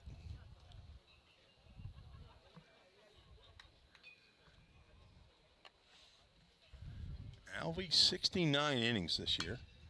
That's fouled off. Went 5 innings in his first 2 starts of the year, and then in conference action went 9 innings against the Pioneers, only 3 against Walter State. That's his shortest outing of the year. 3 innings. Took the loss in that game. 1-2 pitch, swung on and missed. And Bell will run down to first, but Cribbs shows the ball to the umpire, who says he is out. It was a low pitch, but that is strikeout number 7, and that's 4 in a row for Caden Alvey. After that Walter State outing, he went 7 against Southwest Tennessee in a shutout complete game victory. 6 innings in a loss to Chattanooga State. 7 innings in a no decision to Cleveland State as Logan Molnar steps in. He's 0 for 2 with 2 strikeouts. Looks at a ball, pops out of Baron Cribbs' glove. 7 innings against Cleveland State in the no decision. 8 innings in a loss to Roane State. 6 innings to Dyersburg State in a complete game loss. Ground ball foul behind Coach McGuire down at third base. That's 7 innings, a complete game win versus Columbia State, and follow that up with a 6-inning complete game win against Jackson State in a run rule ball game. I believe that was 11-1. So 5-5 record, 11 games started, 69 innings, so 6+ innings on average every game, and we are in the 6th. Ball and a strike to Molnar. Breaking pitch misses up. Pioneers with hits in the 1st and the 2nd and the 4th inning. There's a shot down the third base line, but it's foul. Molnar way out ahead of that one. Hit .379 a year ago in 29 games. Left fielder Drew Potts was retrieving that foul ball down the line, so had to wait for him. Molnar 6'1", 175 pounds. Played in 29 games a year ago before he got injured. 2-2 pitch. Molnar able to hold up as that pitch missed just down with a full count. Ministries full count.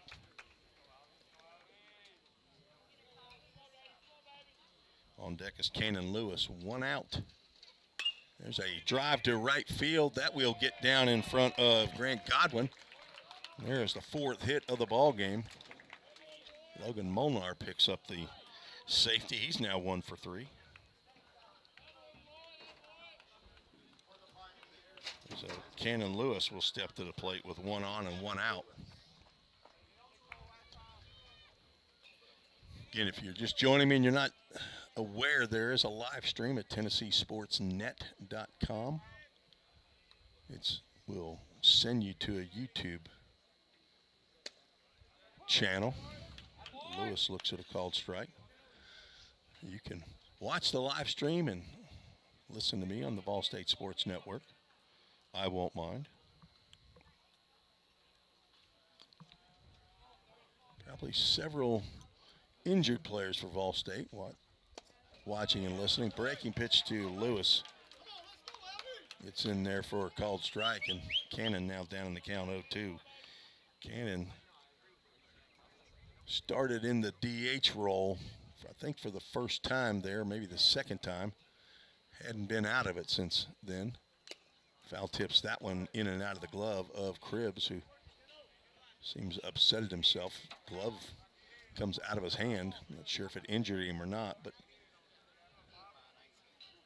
never thought that there was an actual expertise to trying to catch a foul tip, but he seems to think that was his fault. No balls, 2 strikes. Lewis able to hold up on that breaking pitch in the dirt, blocked nicely by Cribbs. Cannon Lewis had in game 2 of that series, which we actually played a few innings in game 3, but it was called because of darkness. I think we played 4 innings, 6-6. That's how that game ended. But Cannon Lewis in his first 2 plate appearances in that second game, 2 home runs, another breaking pitch, tantalizing. They want to check with the first base umpire, who says no, he did not go. And the count goes 2 balls and 2 strikes. So he went opposite field, right center field for his 2 home runs. So 2 of his 3 against Motlow State. The wind blowing out. Looks like maybe a little bit toward left center field now. 2-2 pitch, runner goes. Pitch is fouled off toward the third base side of the field. Jim McGuire coaching down at third base. It's Logan Molnar, the team leader in stolen bases, who's yet to be caught, was off with that pitch. He moves back to first base. Cannon Lewis 1 for 2 in this game, singled in the first, grounded out into the bat nubber back to the pitcher. Alvey delivers. Drive into left center field, and that will be caught by a slipping / diving left fielder, Drew Potts. He went to catch that ball. He did catch it. Lewis is out. A nice play, but it's not what he was expecting. He slipped on the grass. It's an all-natural grass out here, and he slipped, and as he's going down, he makes the catch. So a hard-hit ball, but an out to show for it. Put a star by that one as Drew Potts had to make a nice play. Runner goes, pitch is taken by Paul for a ball, and short hop throw picked out of there by Luke Johnson, the shortstop, but Molnar is safe at second base. Pitch is called a ball. So a theft by Logan Molnar, his 12th in 12 tries. And now the Pioneers have a runner in scoring position with their best hitter on the team at the plate, Connor Paul. Breaking pitch misses low and away. Paul had a line drive single in the left center field in the 4th, but was stranded at second base. Pioneers looking for that Framework Athletics first run of the ball game. Alvey delivers another pitch down in the dirt, and he's pitching carefully. It appears to Connor Paul with Gage Hoover on deck, although it is a lefty versus lefty matchup. But Connor Paul, I haven't looked at a reverse split for Paul, but he doesn't seem to have too much trouble with the left-handers. 3-0 pitch to Paul, and that's going to be high. 4-pitch walk puts runners now at first and second. And that is the first walk of the ball game for Caden Alvey.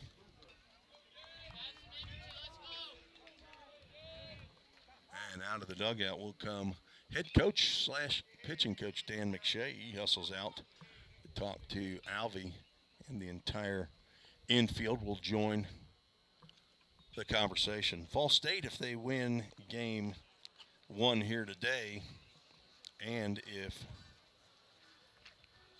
Roan State wins game 2 following this game. Pioneers will play at 1 o'clock tomorrow. They'll play the number 1 seeded Walters State Senators.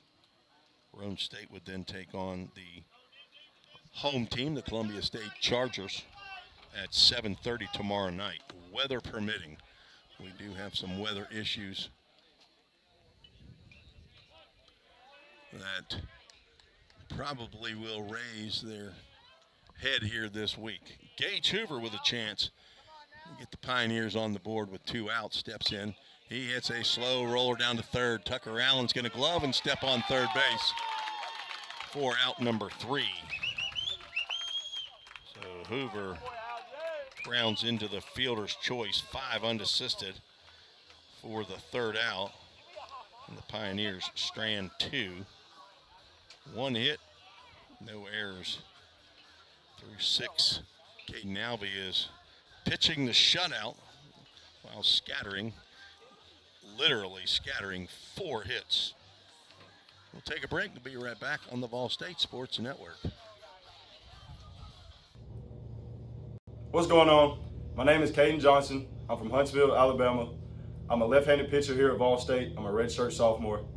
I want to say thank you to my parents, Joe and Shayna, back home in Huntsville. I also want to say what's up to Miles, little man, my brother. And I also want to make a shout out to my Nana in Panama City, my Big J in Lacey Springs, and my Mimi in Gaston, Alabama. And I also want to make a small shout out to my Nanny and Pop-Pop back home in Huntsville. Hi, my name is Ken Lewis. I'm from Hendersonville, Tennessee, graduated from Beach High School. I am a redshirt sophomore, a utility player here at Vol State. I would like to thank my parents, Ryan Lewis and Daphne Lewis. I also like to thank my sisters, Mason Lewis and JCK Lewis. And I'd also like to thank my grandparents, my papa and my granny, and my grandfather. A couple of the sophomores that will be leaving. That was a lot of fun. I had to do that over a 2-day period. Get those videos of the sophomores. Got everybody but one. Grant Godwin, Baron Cribbs, Jay Pichardo, 7, 8, and 9 to face Caleb Pico, who delivers first pitch strike here in the bottom of the 6th. Pico, 7 strikeouts and 6 walks. Only surrendered 2 hits. Fastball is a little bit up. Godwin 0 for 2, grounded out in the 2nd, struck out 2 in the 3rd. Had bases loaded. Pica got that strikeout. Another fastball up.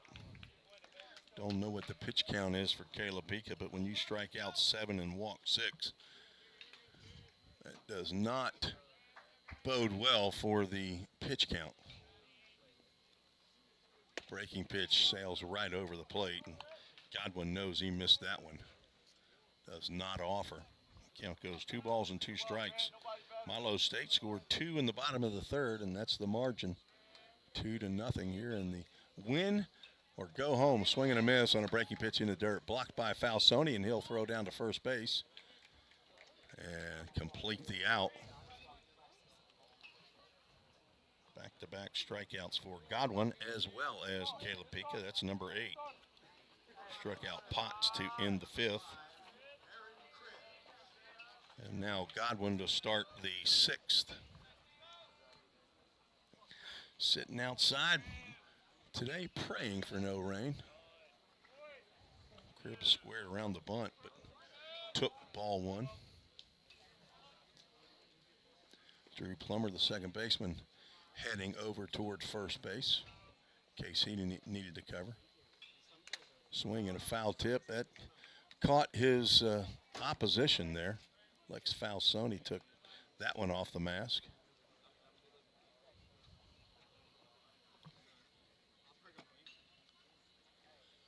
Home plate umpire Larry Barnett steps out to give Caleb Pica a little bit of time, or to give Falsoni a little bit of time. He's back in there. The 1-1 pitch misses just inside.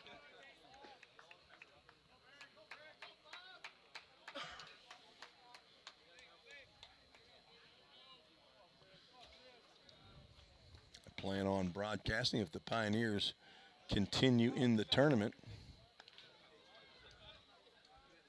Appreciate the athletic director, Katie Willingham, here in her second year as the athletic director for Columbia State. Appreciate her allowing me to broadcast. 2-2 pitch is high after Cribbs swung over the breaking pitch, and that fastball misses up. Another full count. Ministries full count to the Motlow State catcher, Baron Cribbs.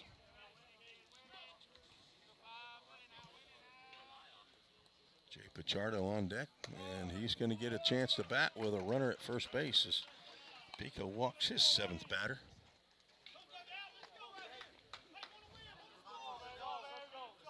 Jack McLaury still warming in the Pioneer bullpen.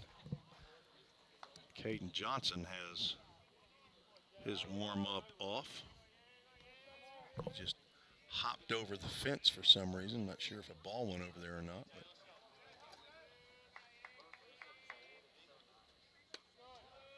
But Pico misses on the first pitch to Pichardo.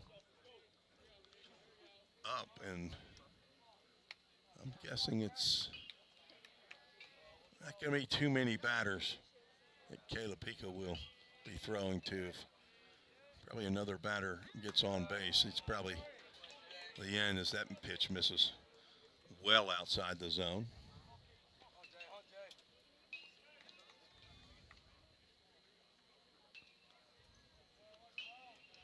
Message might have been delivered down in the bullpen that if somebody else gets on, McLaury's coming in. There's a breaking pitch that misses out.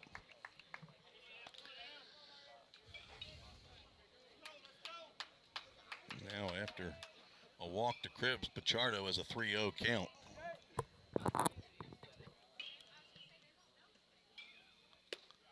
Right down Broadway, the 3-0 strike.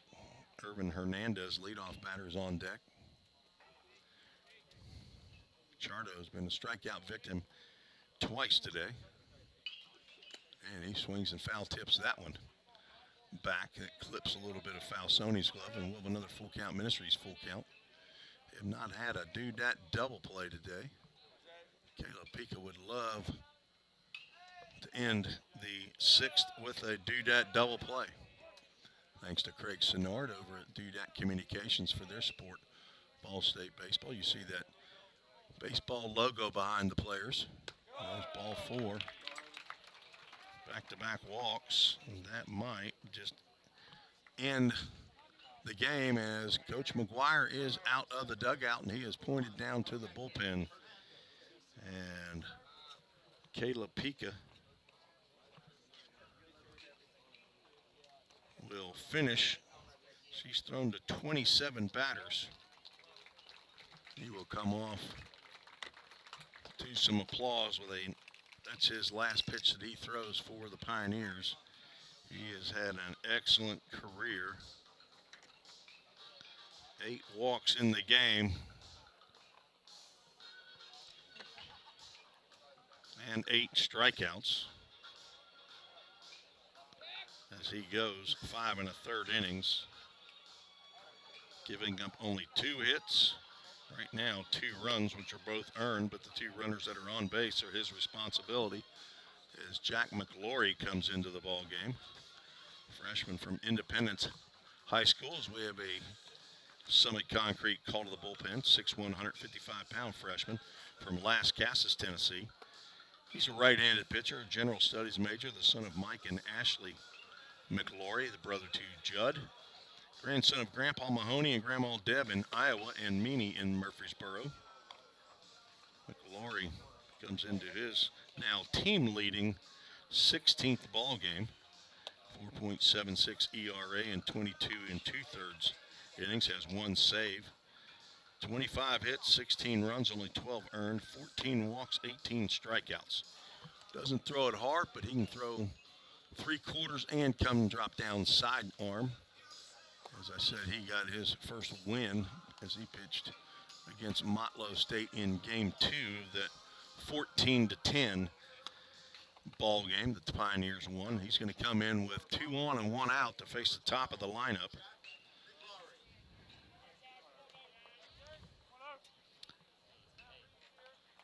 Irvin Hernandez reached on an error, reached on a walk in the third and scored, and reached on a walk in the fourth. Stole second both times, the first and the fourth. And he's a switch hitter. He's going to bat for the first time left-handed.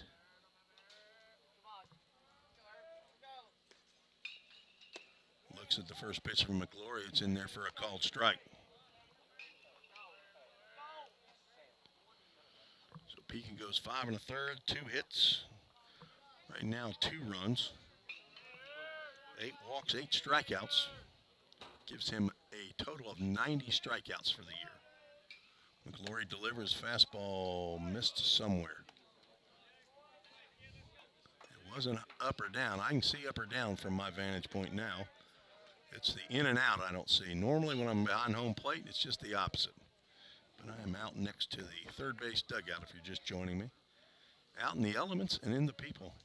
Line drive, that's again, if it's fair, it's trouble, and that is a fair ball. Hoover over down the left field line. 1 run's going to score as Hernandez delivers a run-scoring double to give Motlow State a 3-0 lead. That run charged to Pica. Pichardo stops at third. Hernandez just dumped that one down the left field line. Not hard hit, it was just almost served. But that's how those walks will get you in trouble. Luke Johnson steps in. He's also a switch hitter. He's swinging it from the left side for the first time today. Looks at a breaking pitch in there for a called strike. Pioneers have their infield in. This is a do-or-die game, and they can't afford to get behind too much more here to Caden Alvey, who looks like he's on top of his game, starting pitcher for the Bucks. Johnson looks and does not offer at the fastball low and outside. Johnson popped out in the first, walked and scored in the third, flew out to left field to end the fourth inning. Very comfortable, nice night now, and the sun is down. Twilight here as the lights are on at Dave Hall Field. Breaking pitch. Ball low and inside as Johnson looked like he was going to do the Juan Soto kind of step toward the pitcher, but he didn't stare the pitcher down like Juan Soto for the Yankees does. Never understood that. Breaking pitch is on the outside corner, called strike. Johnson does not agree again. The redshirt freshman transfer from MTSU.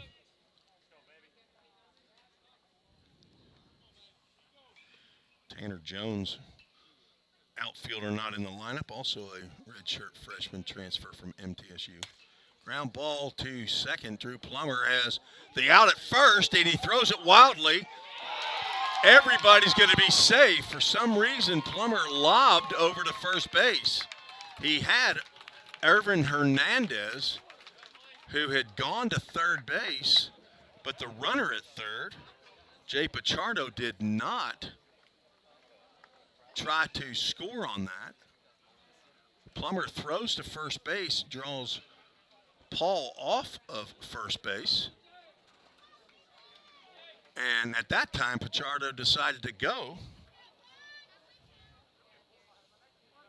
And the throw from Paul gets by the catcher. And runners are now back at second and third and still one out. And C.J. Robertson at the plate. So Luke Johnson reaches on the error. Actually, another error by Connor Paul on his throw to the plate allows Johnson to move down to second base. Hernandez, who was 20 feet away from third base, never went any farther than third base. Swing and a miss by Robertson on a pitch that wasn't even close to the plate, down in the dirt. Nice block by Falsoni. So 2 errors on the play. It's now 3 in the ball game. They're only showing 2 on the scoreboard, but my calculation, it's 3. Robertson's 1 for 3. He had a single and an RBI in the third. He's at the plate with runners at second and third. Looks at a fastball about shin high, and he takes that one. So those 2 runs charged to Caleb Pika. Right now, that would be an unearned run. Depends on what happens later in the inning. Swing and a miss, and McLaury gets him on a break. The throw down to first base, and Urban Hernandez is going to score on the throw down to first base. Lex Falsoni took too much time to deliver that throw to first. Did not look Hernandez back. No bluff throw, and another run comes in on the throw down to first base to complete the out. So McLaury's first strikeout, first out since he's been in the ball game, but run comes in as Gupton looks at a called strike and a runner at third base. So not a good defensive inning here for the Pioneers as Falsoni makes a nice stop on that ball in the dirt.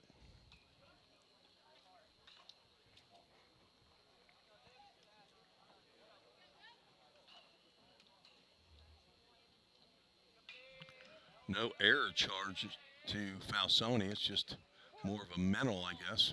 Breaking pitch gets in there. Gupton looks at another strike. Ball and 2 strikes with 2 outs.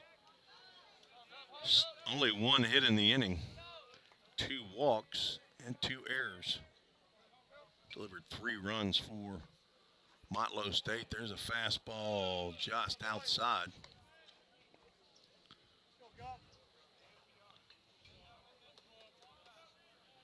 Gupton with an RBI single in the third.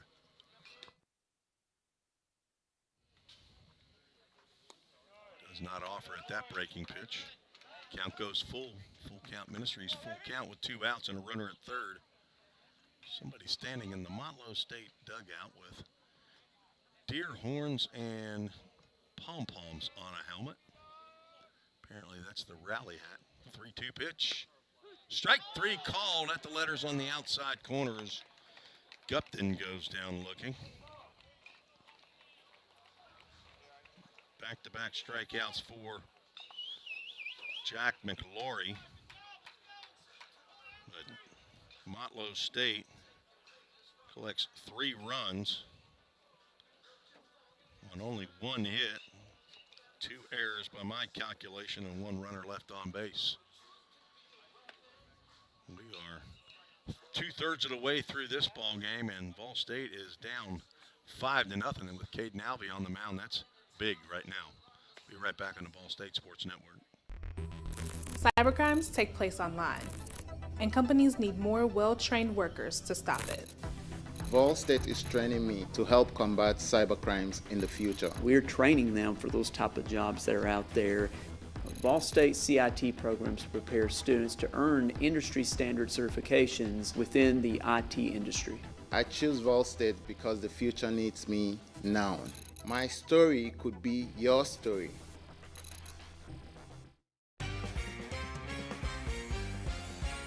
A degree in criminal justice can help you find the exciting career that you've been looking for. As a member of law enforcement, as a crime scene investigator, a teacher in a classroom, a detective working on cases, a lawyer or a judge, or nearly any job where you get to put the bad guys away. Learn more at ballstate.edu. Tim Reese back on the Ball State Sports Network. Drew Plummer, Landon Luderman, Lex Falsoni to face Caden Alvey. Plummer looks at a called strike. Here as we move to the top of the 7th inning in our first audio-only broadcast. Plummer looks at a fastball up. Drew's 1 for 2 and an infield single in the second, grounded out on a double good play by Tucker Allen and Caleb Gupton. That pitch misses. 2 balls and a strike. Tucker Allen had make a nice backhand at third base, come up throwing, and a throw in the dirt picked out by Caleb Gupton. That offering fouled off to the Motlow State on deck circle. The count moves to 2 balls and 2 strikes to the redshirt freshman Drew Plummer from Summit High School. Yes, that's the same Summit High School that delivered Devin Thrain medical redshirt this year. Clock operator, scoreboard operator extraordinaire. Another foul ball, and that will go over to the other on-deck circle where Landon Luderman will make a play. So Drew Plummer is the equal on-deck foul ball man.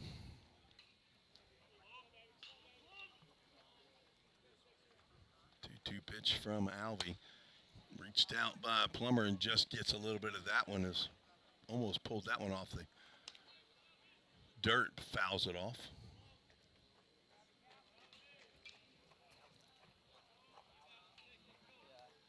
Ball State with 4 hits, but none in the same inning. See if Plummer can lead it off. Ground ball down to third. Tucker Allen gloves and throws another low throw to Gupton, but Gupton able to smother that one for out number 1.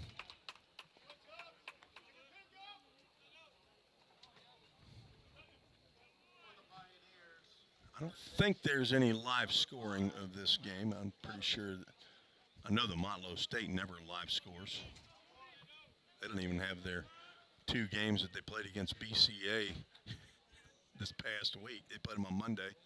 They're not even scored as Landon Luderman fouls the first pitch he's seen. So the statistics that I'm giving you for the hitters, for the most part, for Motlow State, do not include 2 games that I'm sure that at least some of those guys played in the BCA game. 1 pitch to Luderman is up. Dan McShay apparently doesn't have enough help over there. I mean, every team needs a volunteer, don't they? Luderman's 0 for 2, fly out and a strikeout.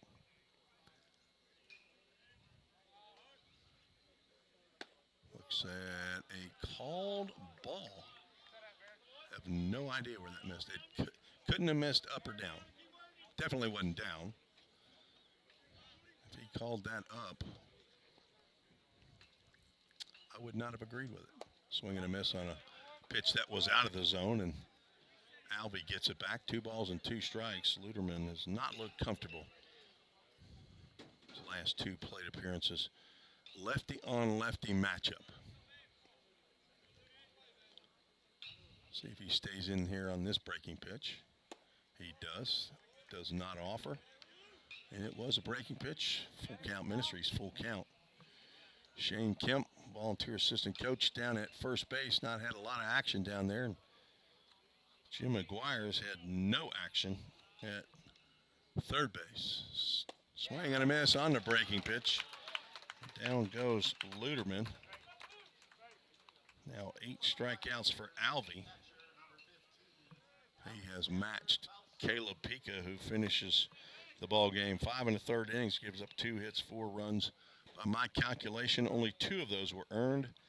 8 walks, 8 strikeouts, and he is on the hook for the loss if it stays the same as Falsoni swings and misses. Lex is 0 for 2. He's popped out and struck out.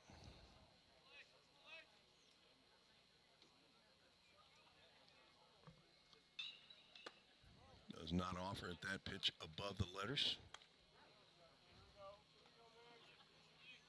Falsoni been the number 1 catcher all year long. Hitting just under 250. He's at 247 coming into today's game. He's up around 270 early.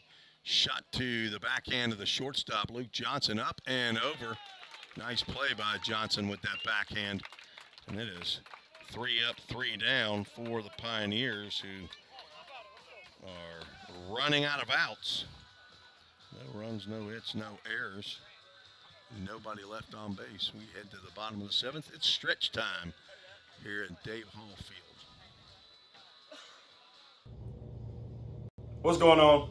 My name is Caden Johnson. I'm from Huntsville, Alabama. I'm a left-handed pitcher here at Ball State. I'm a redshirt sophomore. I want to say thank you to my parents, Joe and Shayna, back home in Huntsville. I also want to say what's up to Miles, little man, my brother. And I also want to make a shout out to my Nana in Panama City, my Big J in Lacey Springs, and my Mimi in Gaston, Alabama. And I also want to make a small shout out to my Nanny and Pop-Pop back home in Huntsville. Hi, my name is Ken Lewis. I'm from Hendersonville, Tennessee, graduated from Beach High School. I am a redshirt sophomore, a utility player here at Ball State. I would like to thank my parents, Ryan Lewis and Daphne Lewis. I also like to thank my sisters, Mason Lewis and Jace K. Lewis. And I'd also like to thank my grandparents, my papa and my granny, and my grandfather. Hi, I'm Noah Eatman. I'm from Parrish, Florida. I went to Parrish Community High School. I am a right-hand pitcher here at Ball State. I'm a sophomore.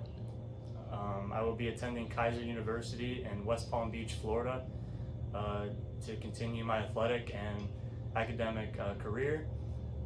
And I want to thank my parents and grandparents, Dave and Monique Geetman, and my grandparents, Gigi and Parrish, and Papa in Inglewood. And Caden Johnson is out on the mound for the Pioneers, the birthday boy. May 4th. Happy birthday to Caden Johnson. Not the way he thought things would go, as he was hoping to start game 2. That would be tomorrow, but down 5-0. Head coach Jim McGuire probably thinking we need to keep the score right where it is, so bringing in this number 2 starter, Caden Johnson, redshirt sophomore, 6'3", 200 pounds, so Summit Concrete called to the bullpen.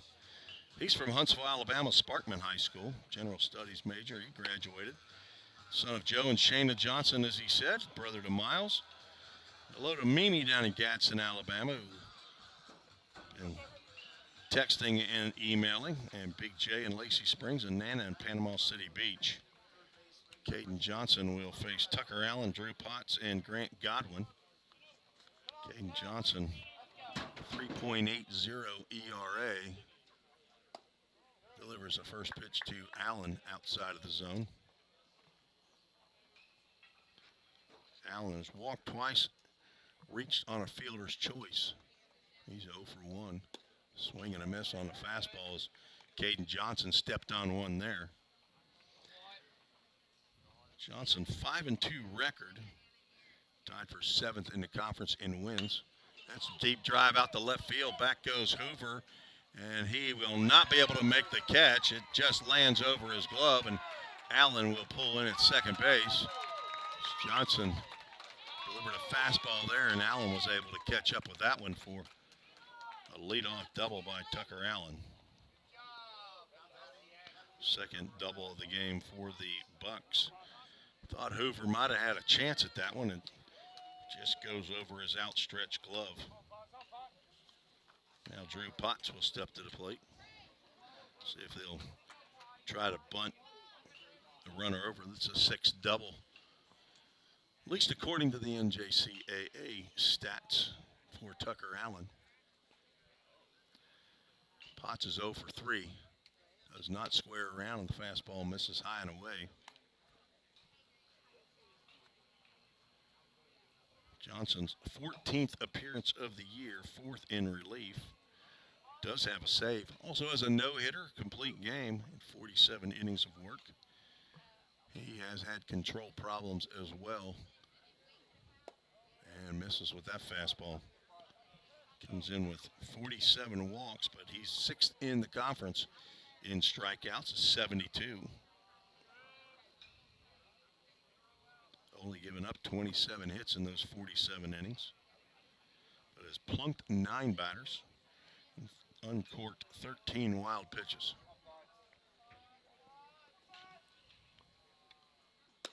Fastball misses away, and 3-0 count to Potts as Chattanooga State still struggling to hang on to their baseball bats. Just to the right of the broadcast booth here, I have commandeered a section where some folks might bring in some chairs. 3-0 pitch, misses outside. 4-pitch walk. Jack McGlory, as we'll get a visit to the mound by Sam Folks, a pitching coach. Jack McGlory goes 2/3 of an inning, gives up 1 hit. 1 run. It was unearned by my calculation. No walks, 2 strikeouts. The 2 runners that he inherited did score. One on the double by Irvin Hernandez, the other on the combination error by Drew Plummer and Connor Paul. Still not sure what Drew Plummer was thinking when that ground ball came. The infield was in, ground ball to Plummer with runners at second and third. He looked the runner back at third. I think maybe what freaked him out was he glanced over there, saw the runner at third was there, but then out of the corner of his eye saw that Hernandez had gone all the way from second, and he was 25 feet away from third. But then he turned to go ahead and get the out at first and may have had a second thought and threw like a flare over to Connor Paul. Square around the bunt is Grant Godwin, who's 0 for 3. Looks at a called strike as he pulls the bat back. So either he was not committed to bunting or he didn't like that pitch from Caden Johnson. So Plummer threw a lollipop over to Connor Paul that brought him toward the home plate area of first base. The runner broke from third, and Paul's throw to the plate that ball will hit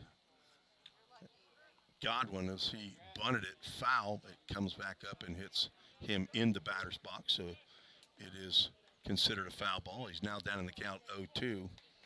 Connor Paul's throw to Lex Falsoni to try to get Pichardo at a home plate was an errant throw. He got to the backstop, so the runner was safe. 0-2 pitch is high. Godwin not squaring around the bunt there. Tucker Allen reached on the double to lead off the inning in a Drew Potts 4-pitch walk. He is now down at first base. Godwin, the right fielder, 0 for 3, is at the plate. Thanks for joining me on this audio-only broadcast on the Ball State Sports Network. Breaking pitch stays high.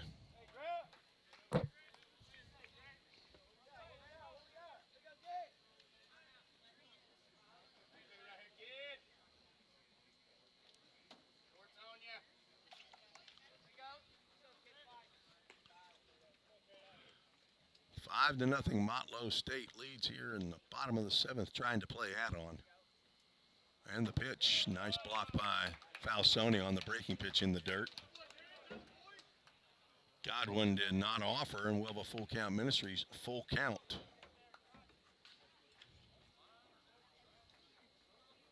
Pioneers going to need a late game rally. There's another right-hander loosening in the Pioneer bullpen. Johnson, fastball, misses inside. And that loads the bases. Back-to-back walks. Now Baron Cribbs, 8-hole hitter, 0 for 2. Steps to the plate, came in hitting a .54, and let's see if there might be a safety squeeze bunt put on. Bases loaded. There is not, as he cuts loose on a fastball, and Caden Johnson delivers a strike swung on a miss by Baron Cribbs. And if you're just now joining us on this audio only, you can go to TennesseeSportsNet.com and find the live stream. It's free. Watch there and listen to me. Swing and a miss by Cribbs. I'm not sure if anybody's out there and they're watching the live stream and listening to me. I'm curious to see how close the the feeds are. If Mimi, I don't know if you're watching live and listening as well. Somebody send me an email. I'm just curious as to where the live feed is. That pitch misses. If you haven't already all year long, hit the subscribe button on the Ball State Sports Network, and anytime we go live, it'll let you know. Cribbs able to hold up. They will check down to first base, but Brian Sheets, the first base umpire, says no, he did not go. And the count goes 2 balls and 2 strikes. And Johnson has nowhere to put Cribbs, so now is the pitch where he needs to make something happen. And Mimi has checked in and said the feeds are not very close. I assume that I'm lagging. And that it gets by Falsoni. The runner comes in from third. That fastball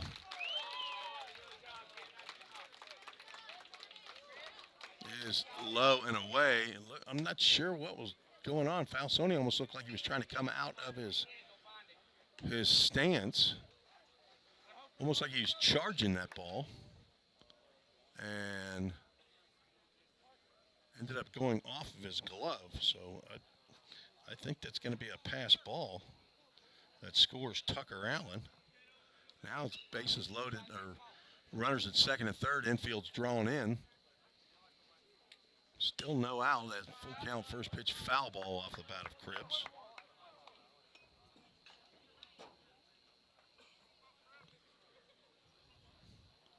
Falsoni didn't look like he was receiving that one correctly. Maybe he thought it was going to be in the dirt, or he got crossed up on the pitch, thought it was going to be a breaking pitch. We got a full count pitch delivered, and that is strike 3 called as Cribbs was heading down to first base. That's the second time that he's received a backward K in his column. The first strikeout by Johnson, and the first out of the inning brings up the number 9 hole hitter, Jay Pichardo. He struck out twice and walked and scored in the 6th. So a freebie run in here in the 7th. Right now it's unearned. Infield is drawn in on the grass. Breaking pitch in there for a called strike. Thank you, Mimi, for the information.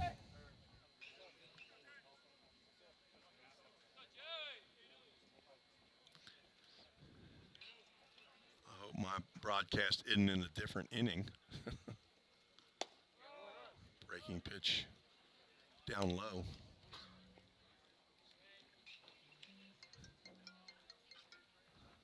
My mother-in-law's calling me. Sorry, Sylvia, I can't answer.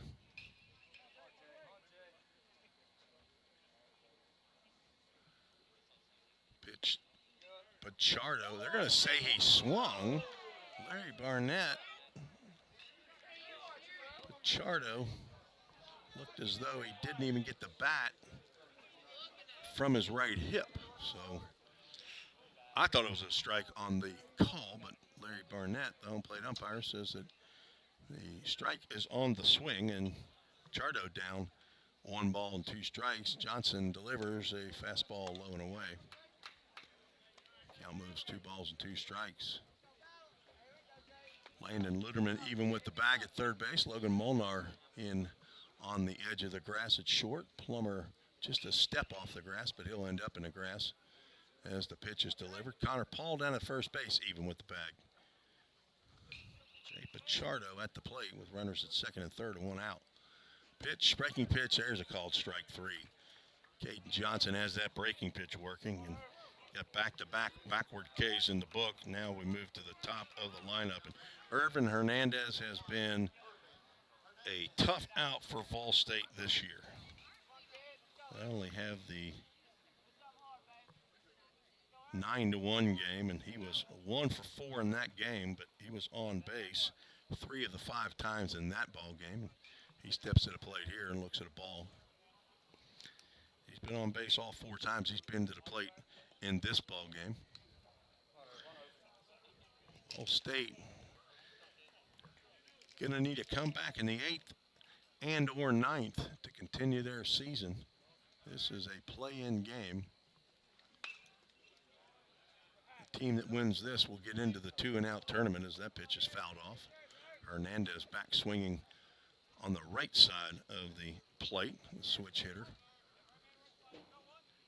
We got 3 at-bats from this side against Caleb Pika, then delivered a double left-handed against Jack McLaury. There's a fastball that missed somewhere. Looked like it was at least knee-high, but maybe it was outside. Again, my vantage point is not good for in and out.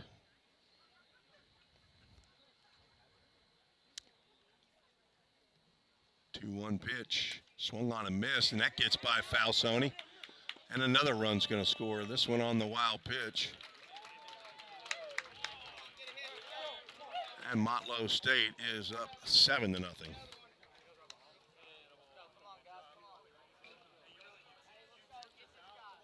I am not the official scorer, but no question that one will be a wild pitch. It's in the dirt. And Grant Godwin moves down to third base.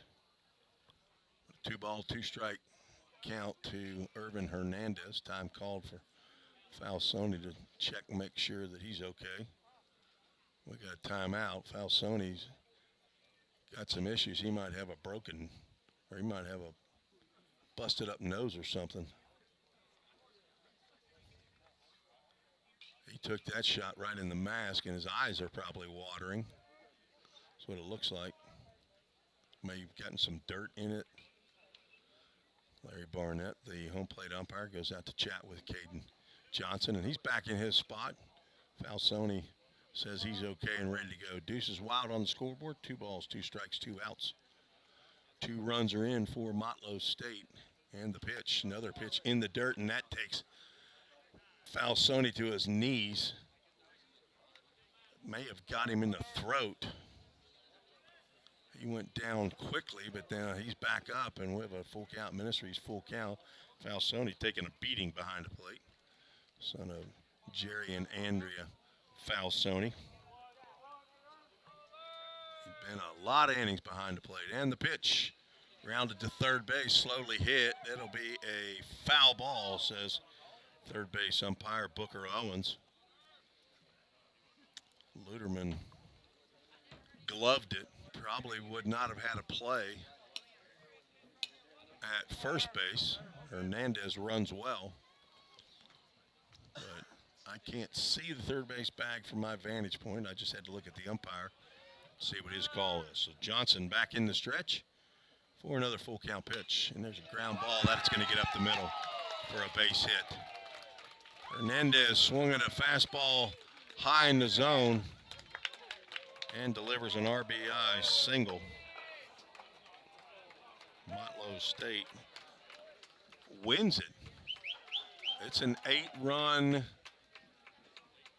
apparently it's an 8-run rule, mercy rule in the tournament. That's a surprise to me, and this ball game is over.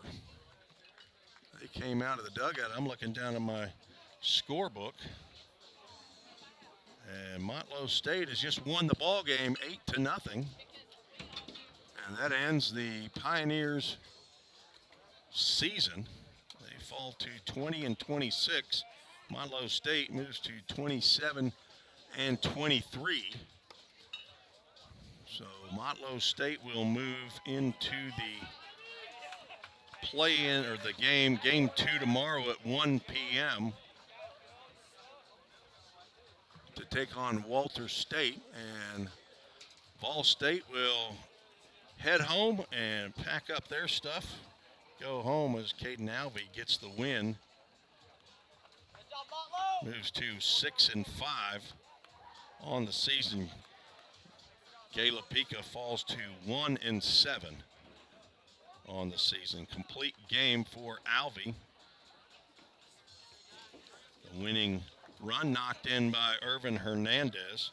Scores Grant Godwin as Motlow State scores 3 in the 7th on only 1 hit, 2 more walks. Offered up actually 2 hits in the inning. There was the double leading off the inning by Tucker Allen and the single by Irvin Hernandez to get the 8-run Mercy Rule win over the Pioneers. Caden Johnson ends up going 2/3 of an inning, gives up 2 hits, 3 runs. They were all earned. Strikes out 2 but walks 2.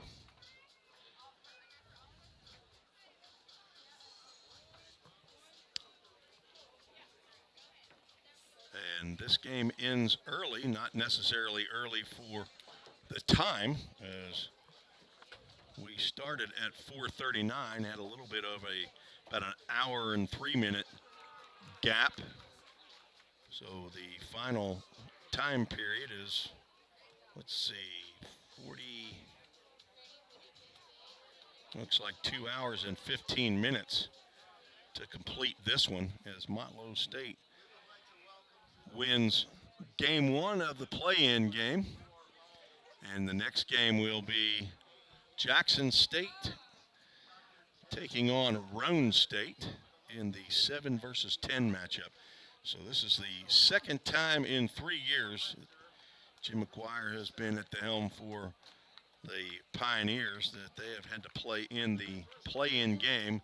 Lost 11-8 2 years ago to Southwest Tennessee. And last year got into the tournament and had an excellent showing, won 2 games, lost 2 games again to Southwest Tennessee.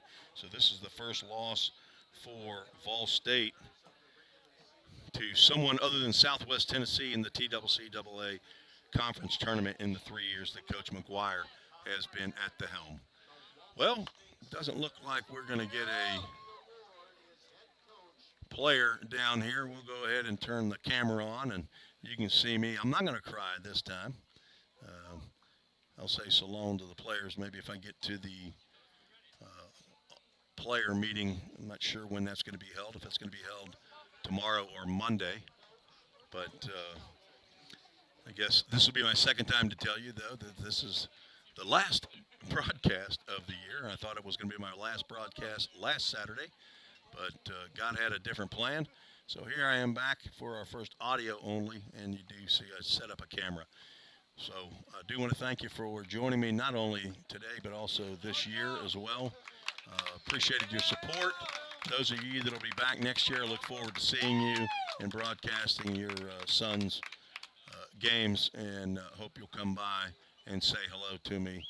Even next fall, I'll be broadcasting the 20-game schedule next fall. But for today, it wasn't to be for the Pioneers.